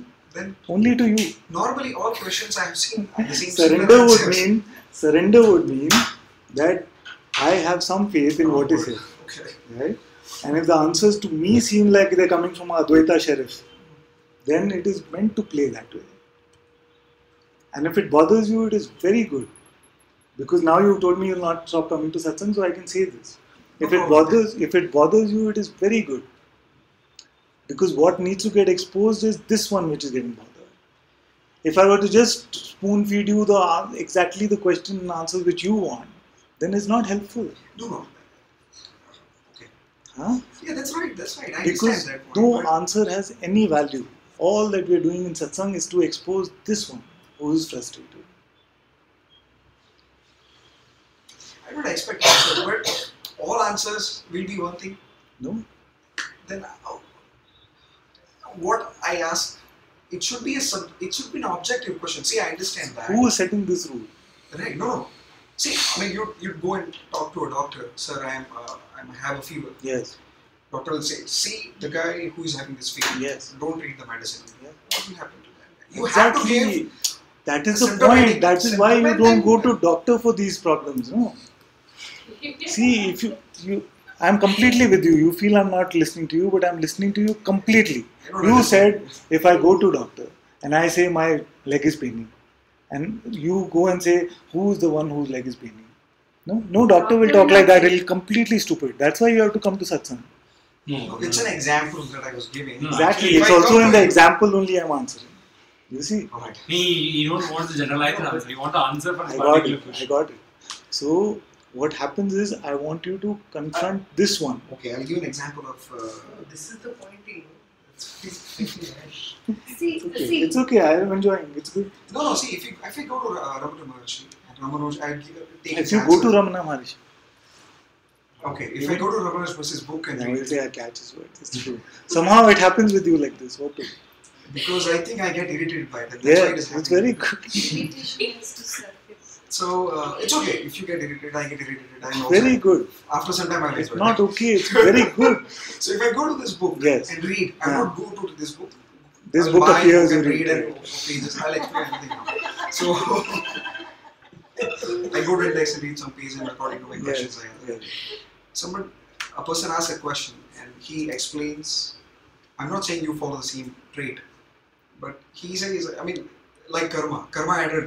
I had a very bad experience reading a book and then we had a lot of confronting this kind of Yes. conversations about it. You say something and I say something. Yes. And then, ultimately, everything will come down and see who is asking this question. Yes. So, but still, the intention of asking question was to understand that. But that doesn't mean that if I don't understand that, I would be unhappy about it. So the judgment that you take or some masters take that he's asking question because he's unhappy about it, it's totally prejudged. I'm not unhappy about it. I want to understand how it works. Yeah. So I mean, it's like if I'm not doctor, that doesn't mean that I'm unhappy. But if I'm a doctor, I know how to do a surgery, but I don't know how to do surgery. It doesn't make me unhappy. Yes. So when I ask a question, Yes.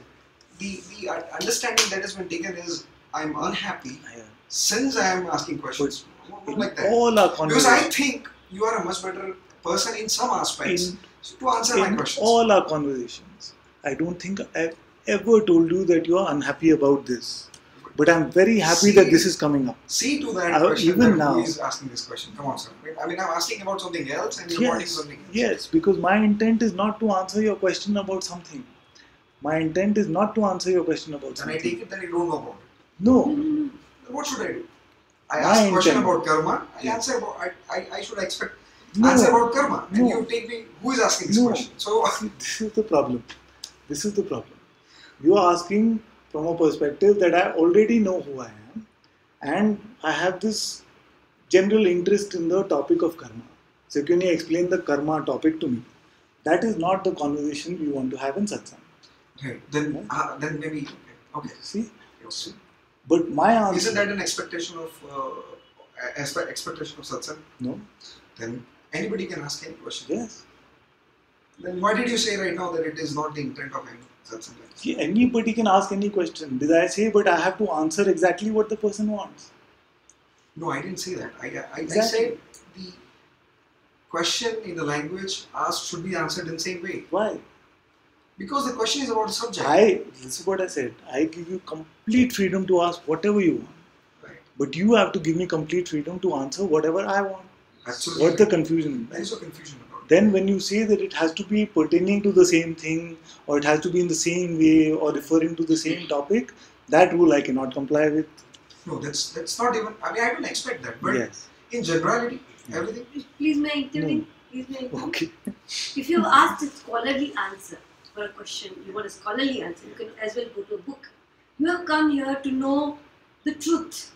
For the truth. He is pointing you to truth and not to the scholarly I came to panditry. my master, I believe in, who can solve my problems. Wait. Any question can be a problem, question can be inquiry, whatever it is. You, He is asking you to go to the root of the person who is having the suffering. To the root, And the it's okay, sufferer. I'm not suffered by Okay, the if you question. have not suffered, okay, the questioner. He wants The you to, doubter. the doubter, so, so the subject. You're all the time, you're concentrating on the question. But he is asking you to concentrate or look at the subject. See, everything that you see what is an he's saying in so many words is that the truth is clear to me. So don't presume that I don't know and I'm still suffering. Even Not I that felt way. like that. You know? But- But what happens is that if something is bothering you like this, it's apparent it is going to show up in satsang. Yeah, it happens. It is very It's been good. happening all the way. It is very good for it to show up in satsang. And I like that. I mean, I Yes. know I like to take out the stickiness. Yes. I should be really. Yes.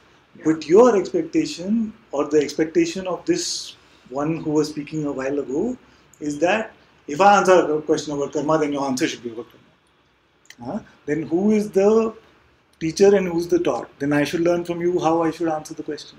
No, I mean, okay. I mean, I think. No, it's very good. It's very good because this is very normal frustrations which happen in satsang. When we are getting squeezed and they're like, what is he saying? He keeps saying the same thing over and over. It's like the same message. All this is coming, no? It is very good for it to come in. No? It's like even Muji takes this example. He asked some question, he wrote some beautiful letter or something, and Papaji kept making fun of him. Like, why can't he just, what is the thing? And in that, when he left the hall, he felt so much, I mean, I'm paraphrasing, I'm obviously not equipped to tell the story as well as he would, but what I got from it was this thing, it got released, this anger, this frustration, this thing. Then he went out from the hall and found it completely is gone. I'm not presuming that that's what's going to happen, but it's just very good that this happens. Because so far it's been a personal journey. It's been a person who's trying to understand the subject of Advaita. And we are constantly wringing this person to death. We're constantly squeezing this person to death. And when it's coming close to death, it is bound to react. So I am not interested in the topic of karma. I am not interested in the topic of doership. I am not interested in the topic of freedom also. All I want to do is kill this wrong idea. And whatever means I've seen that automatically Grace is putting the words here to squeeze this person to limits which are possible to squeeze. And there are bound to be reactions. And some of you have had. You're not the only one. It's very good. You see? So what happens is the mind says, okay, but this should be the rules of operation even in satsang. So my question is, I will say it's not the mind. It's coming from consciousness itself is saying all this. Right? No, it's what I feel like. I feel Why should same. So That's what I said. Same, isn't it? You see. So what happens is that I have now understood the truths, but now I want to understand the subject a little bit. But my answers are still, who is this one? But that I know. I am awareness itself. But now it's bothering me. Who is it bothering? Awareness. No. I mean, it's like a function that you try to know. The function around you that try to know. I mean, if I go tomorrow and open up a toy and I try to see how it functions. Yes. To know how it functions. Yes. To know is a curiosity. Yes. That doesn't mean that if I don't know but that, if you don't know that, I won't be unhappy. Yes, but you're looking very unhappy right now. I might be looking, but it doesn't feel inside. Because I can see how this the conversation one, who, and usually I'm not like this, you know this, right? I usually don't confront like this. But this one, that I'm getting the smell of, this one I want to confront. Please do that. Yes. Back me out of it. No problem. Yes. So you are, when I say you are bothered by it, that bothers you. I can see that, yeah. This one is a great scene. You see, because it is not consciousness that is getting bothered. If I say it still bothers you, or you are still suffering. This will go. It might take long. Because you see, it will be, I cannot predict who will continue to have this thing that I am now not bothered at all. And it's clearly apparent that I am saying you're still bothered, it is bothering you. Yeah. Isn't it? That's why I would rather much have this conversation than have some theoretical conversation about karma. Which you know actually that it doesn't apply to you anymore. You know. So somebody who's come first time in satsang might not know. You see? But I want to confront this one.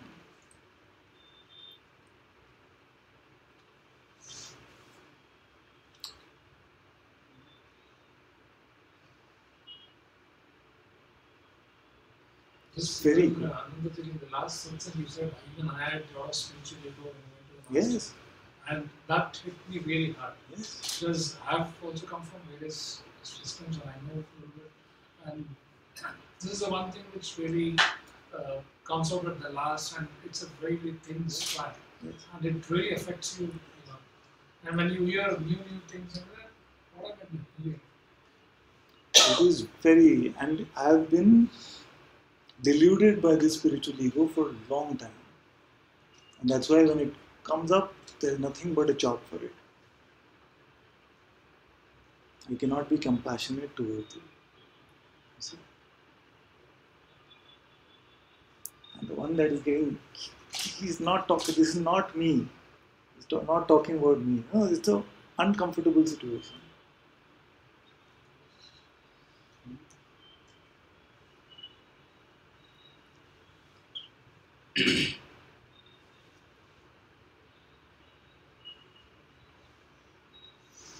Ultimately, it is this one that needs to be confronted. Because the spiritual search, like we said, starts off as a personal journey. And then the person starts feeling, okay, I'm understanding, no suffering is here also, I'm letting go, and hence nothing is bothering me. This one is still there.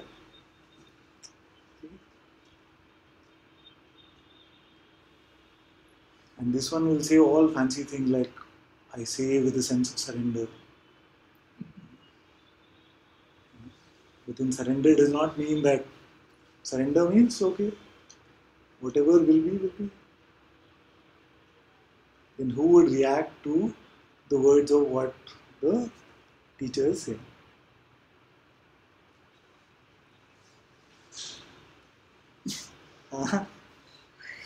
See, the good part is that I know that the mind hates me. I know it. And the mind will keep saying, I'm not the mind. I know that. But I know that the heart loves me. And hence I can be strong. I know that the heart loves me and there's nowhere he can go actually.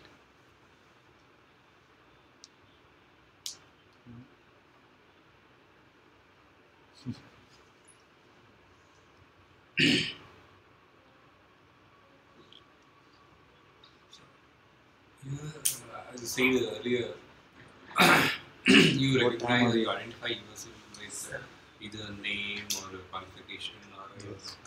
whatever it is. Yes. And you can't name yourself even as a soul or whatever Yes. spirit. So what we can say ourselves? You must find out in reality what you are. Don't accept anybody's word for it.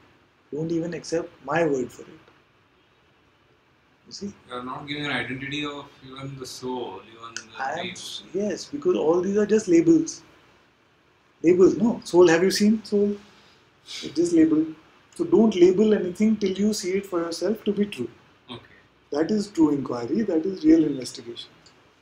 Otherwise, it's just hearsay. Okay. Yes. Then So what do you see right now?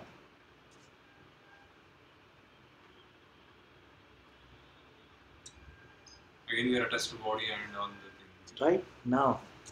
How are you attached to body right now? No. So see, tell me what you see right now. Something again me. Do you see it as what do you see it? You don't see it. What do you see? Again thoughts, See the thoughts. ideas. Yeah. So there is a witnessing of these thoughts. Are you the thought or are you the one who is witnessing? The one witness. The one that is witnessing. What does this one look like? Just look and see.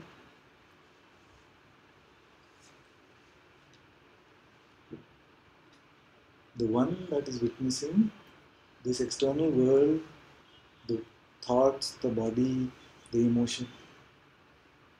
This witness, is there ever a time where this witness is not there? Look at it. Is there ever a time where this witness is not there? Everybody is witnessing. Witnessing. Very good. Now this witness, what does it look like?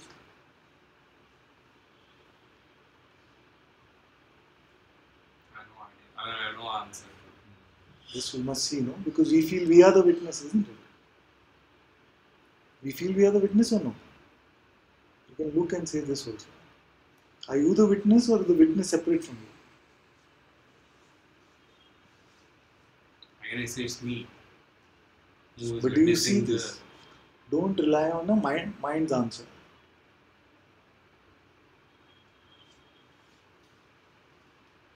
So when you say who is witnessing it, Yes. there is no form, there is no person, but there is something which is saying this is me. Is that you or are you still the witnessing of even that? So this feeling No, comes, it's me. it's me. No, but that is also witness, isn't it? No, it's not witness. It's I know that is me. You know that the witnessing is you. Yes. If you know that the witnessing is you, then that is fine. But if you conjure up an image of a witness entity, then that. So that is like simply asking, am I aware now? And you say yes. Because you know that there is awareness that awareness is here. It's a little far away. It's okay.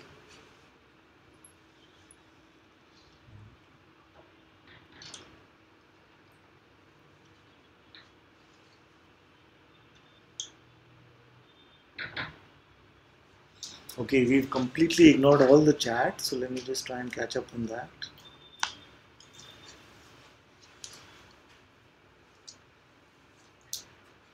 Oh, unfortunately, it has not saved up everything. So let's look and see if we can find a question.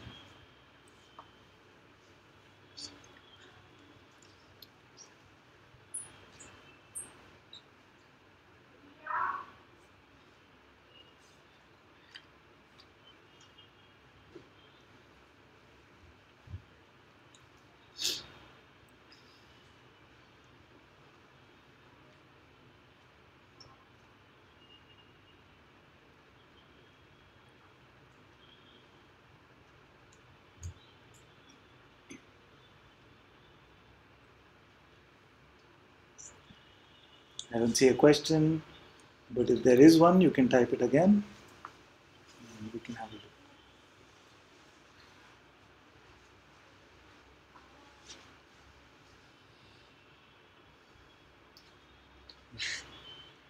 Feel I free, will keep completely. reiterating Please, the you same must, thing. you must. So again, when we are talking about don't pick up the thought, so it is not that, it's just don't give it a belief. Yes, That's all. that's all. That's simple.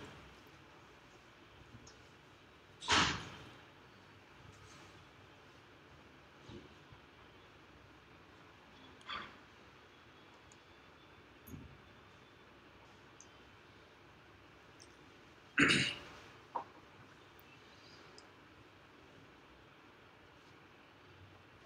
want to share my own thing which I am attached to.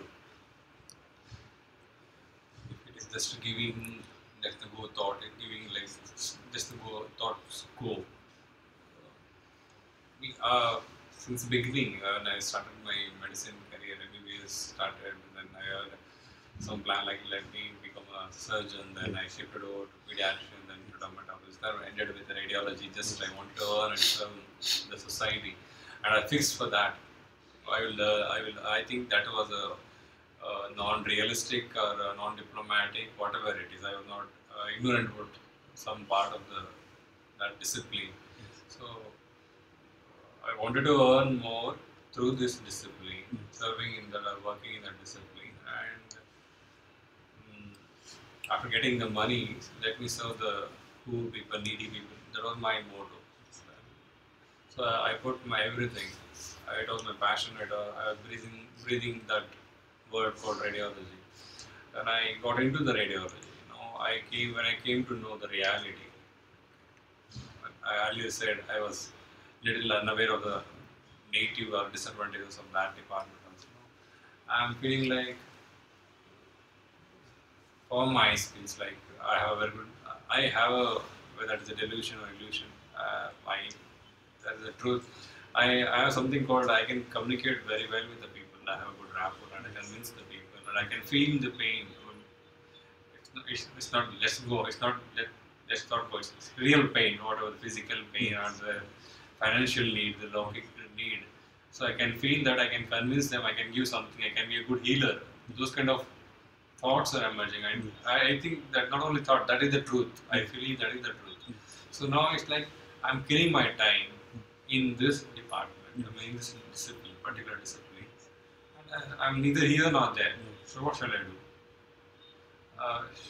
And that is the one thing. And yeah, okay, let me complete this discipline. At the same time, I'll jump over and I'll do that degree also. And the qualification or the eligibility or the skills I'll acquire from somewhere else and label it in a degree. And I can serve the society. That time also, I'll feel like something I will not be in a creamy layer and I will not be again attached to that something like identity. How to overcome it? I think you got my what is Yes.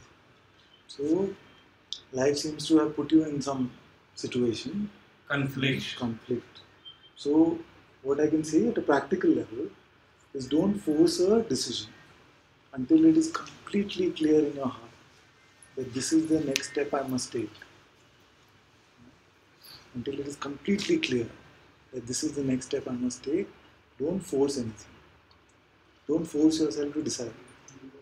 Every day the mind will come and say, what do I do, what do I do, what do I do? To cause suffering, to cause misery. But when it's complete clarity is here, you will know exactly what is to be done. I'm working on that, but I'm not able to still get the clarity. And the next moment I get up, wake up from the bed, first thought will be, again the confusion. Still not able to overcome it. How to get that clarity? I'm just working on this. Still I'm not convinced what to do for this. So I cannot give you a practical answer on which path to take. I'm not a teacher like that. But what I can tell you is that try and find out who is this thought talking to. The thought you said is coming. It says you must do this. Who is the thought talking to? Suppose I'm not able to find out that. Then what is the solution to that alternate solution? Who is speaking? Darshan wants to hit me with something. But you must see either who is the thought speaking to or who is actually speaking these words. Write down that question and work it out. Could be the right way. See, otherwise what I can do is very quietly flip a coin and say, choose radiology, choose something. Oh my blessing. I don't want to do that drama. See? This situation has opened your mind to the truth, or it is opening your mind to the truth, because you have seemingly run out of moves. Otherwise, you would not even have listened to so much what is being said so far. There is a suffering which is there, which is saying, okay, I need an answer to this, so let me listen. And this is very good because you are now going to see that this one who is suffering just never existed. I know your mind will say, but this doesn't help me right now. But I don't want to play any tricks on you. See, the mind is very easy to manipulate. I can do some shosha and then say, this is the answer, my child. You see? I don't want to play any tricks on you. I have to be genuine with what I'm saying. The ultimate freedom from suffering is the realization that I was never this one, that I've always believed myself to be.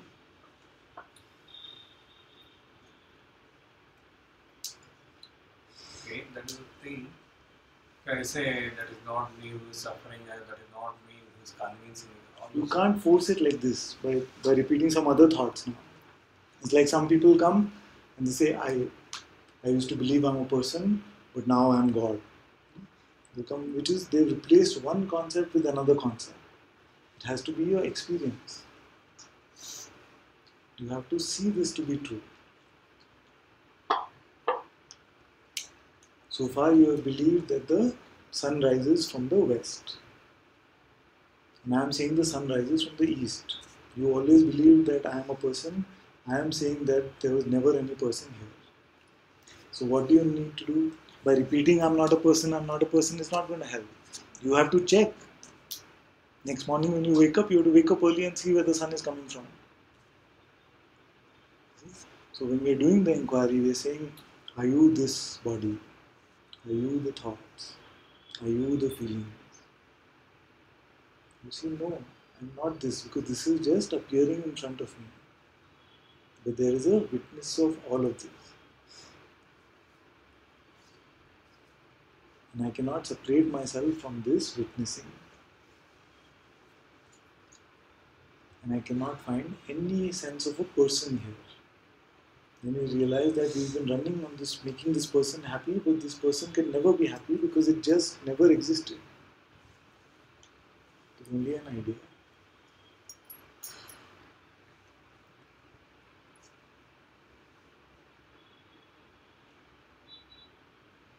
As you said, those are the thoughts that those thoughts. Why should they turn into action? They Thoughts don't. or ideas. Why should The they turn thoughts appear and actions appear.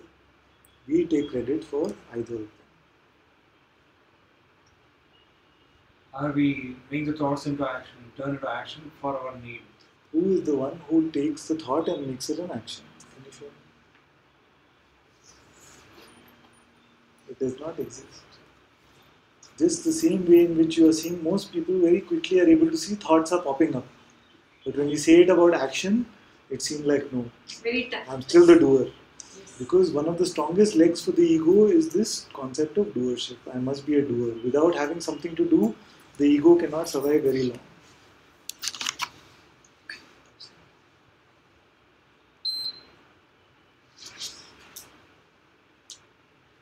Thoughts are appearing, actions are appearing. You are not the thinker of your thoughts or the doer of your actions. You validate. Experiment. That's That what I is said. a science. Experiment. Don't take my word for it. Yes, we have to work it out. Nobody will come. I mean, very rare will someone come to Satsang first time. I say, you are not the thinker of your thought, doer of your action. You say, yes, yes. Nobody. It's not happened so far. That's why we say experiment. Try it out. No? Then you come back to me and say what you said is not true. Because I am the doer, I can explain how I did.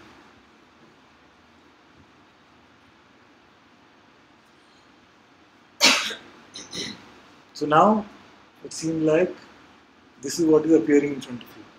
There's a choice to go with the feeling that this is not making sense. The feeling to, okay, he has said experiment, so let me experiment for a while and see what emerges. What is going to unfold is unfold. I have no concern about it. We'll meet after many lifetimes. It's okay. I'm here. So what's my homework? Your homework is very good. Your homework is for 1 hour tomorrow. Don't believe any thought. To get a clarity about my goal and my brain. No guarantees. What the workout for that? First do this. Then you will see, hopefully, that all has been happening on its own. Even this decision will happen on its own. Needlessly, I am sitting and suffering about it. Which will become confusing if I say that's also happening on its own. It's okay.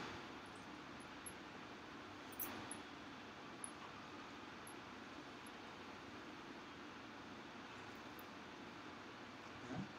So the ego's mantra is, what's in it for me? It's okay. The ego's mantra is, what's in it for me? What's in it for me? So when you say, okay, can you do this? What's in it for me? What's going to happen? First mantra is, what's in it for me? Second mantra is, me first. Me special.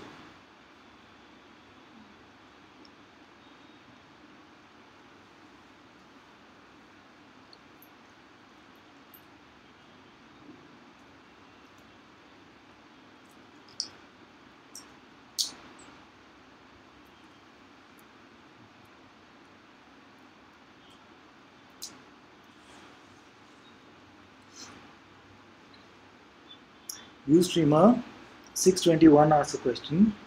They say, so Anantaji, is it that only losers from a worldly perspective attend satsang? No.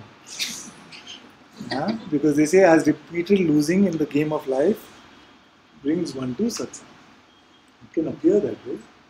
That when we have suffered enough, we've had enough, but not losers in the worldly perspective. It could also be that you got everything you wanted. All the money, all the relationship, everything that you wanted is there, but you don't find joy in that. You don't find happiness, you don't find peace. Then you say, I wanted all of this, I got all of this. So he's a winner in the world's eyes. With that, happiness, peace and joy is still not there. And then you come to success.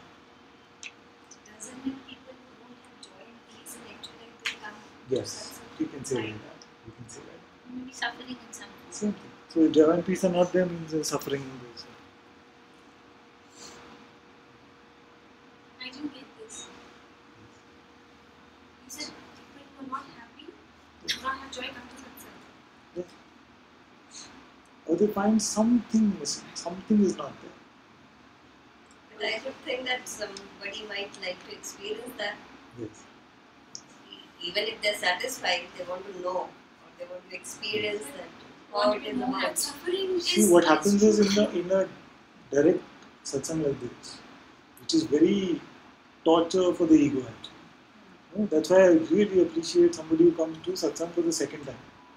Because in the first time what happens is just no entertainment for the ego. It's just so you come for the second time, I know there must have been some resonance somewhere, some openness somewhere to hear these words. And typically what I found, not always, typically what I found is that this openness is usually created by suffering.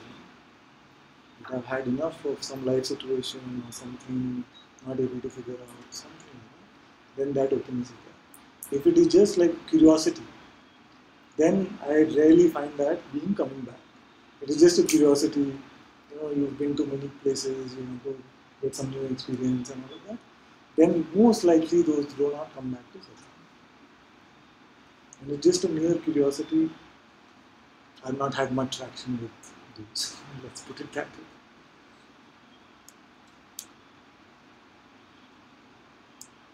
Somebody who says, I'm open for freedom right now.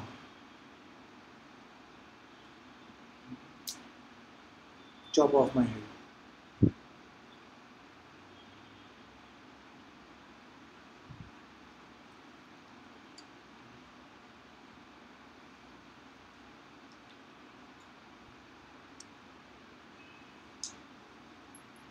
See? You're right, suffering brought me here for the first time. Yes. But today when I've come, That's okay. it's not suffering which got it. Yes. It was it's the joy of realizing. Yes. I mean, it's the joy that I got in the understanding. Absolutely. So yeah, this is a good point. So it's not like for every satsang you have to be person. Then though our daily satsangs are like done. Right? So it's not like only the ones who are suffering at that. It's just that it's the beauty initial of the initial momentum is provided by suffering for the openness. And if that openness is there, something here will just open up, some peace, some joy might give birth. And then you want to come. Not every time, every fortnight first suffer. Then or daily satsang online. First every day hear satsang, then suffer the whole day, then come back.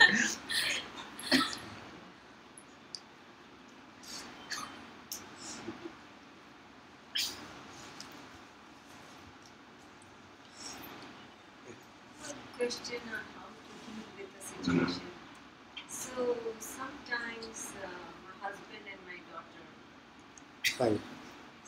and then it has to do with education, and my husband has a certain idea that she should do this, and so like if she has not performed well. It hurts me to see that he makes condescending remarks Yes. because my fear is it may damage her. Yes. And of course, I passed on your notes. Yes. Around it, and then the free 1, 2, 3, free. Yes. And so those are some of the pep talks I give. But there is one way of looking at it is everything is happening for good. Yes. In this situation, I can't accept that. And I'm not sure how to handle the situation. So, so every situation that is coming up is trying to make a person out of you. Okay? All situations are arising, they're trying to make a person out of you. So I'm saying that don't become a person. Don't just let go of your thought, and you will see that it will unfold perfectly. It will still be a personal interest which says, but oh, I don't want my daughter to get damaged. Who is the one who is running this world? And also what you must realize is that if you've seen that you are not a person, then is your husband still a person? This is a tricky, right? If you are not a person, then is your husband still a person? Then who are you blaming actually? You are blaming consciousness. It's consciousness blaming consciousness. You cannot say, okay, I came to satsang, therefore I am not a person. The satsang did not make you consciousness. Satsang just opened your eyes to the fact that you are conscious. Therefore, what must your husband be? What should she do? That will unfold on its own. Like we were saying this morning, that the self has no trouble playing any role. So even if strong words have to come, they will come. But do not pre-plan. The person is pre-planned. The person is trying to figure it out. Don't let any situation make a person out of you. So if there's anything to be done in the moment, it will happen. It will unfold.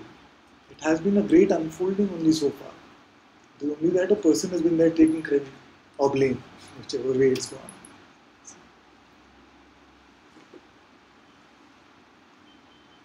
That's a good one. Yes, yes. Don't make a situation. Make a If every person. situation is trying to Make a person. entice us to identify with as Yes, a person, yes. and we should. And that is the moment when we should really pull out. This is the moment. Because that moment is never, this is always there. Yeah. This is Because otherwise what happens is tricky, you know. So Darshan might feel I'm policing, but the fact is that some of these things, what happens is become like a thing, a subtle concept that I should not have done this. That's why I'm saying, forget that. Now don't pick up.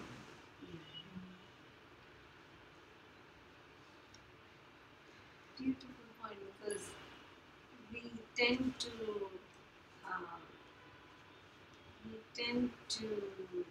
also discriminate, saying he doesn't read spiritual, Yes, so he's not exactly. spiritual, he's not realizing, he It's doesn't understand completely unfair. psychology, Completely unfair. and hurting, this is not the way, like that. So this is the That's spiritual also- ego which I was speaking about. This is the jerk which used to sit in the dining table with my wife and say, who is this? You know, this is the jerk, the spiritual ego jerk, who used to sit on the dining table with my wife and say, she used to say, suppose I'm feeling upset or sad, who is the one? To use this knowledge as a sword to try and prove that you're something special is the spiritual ego. Actually, more than the other person, we become a bigger Yes, jerk. yes. I'm saying me only. Yeah, me only. I dare not call her. Thinking we know everything. we Me become a only. bigger I was jerk. referring to myself. I was referring to myself. Did you Not think you to were that. referring No. Well, I'll be in trouble now. Why did you say it in such a way that who is the I who will be in trouble?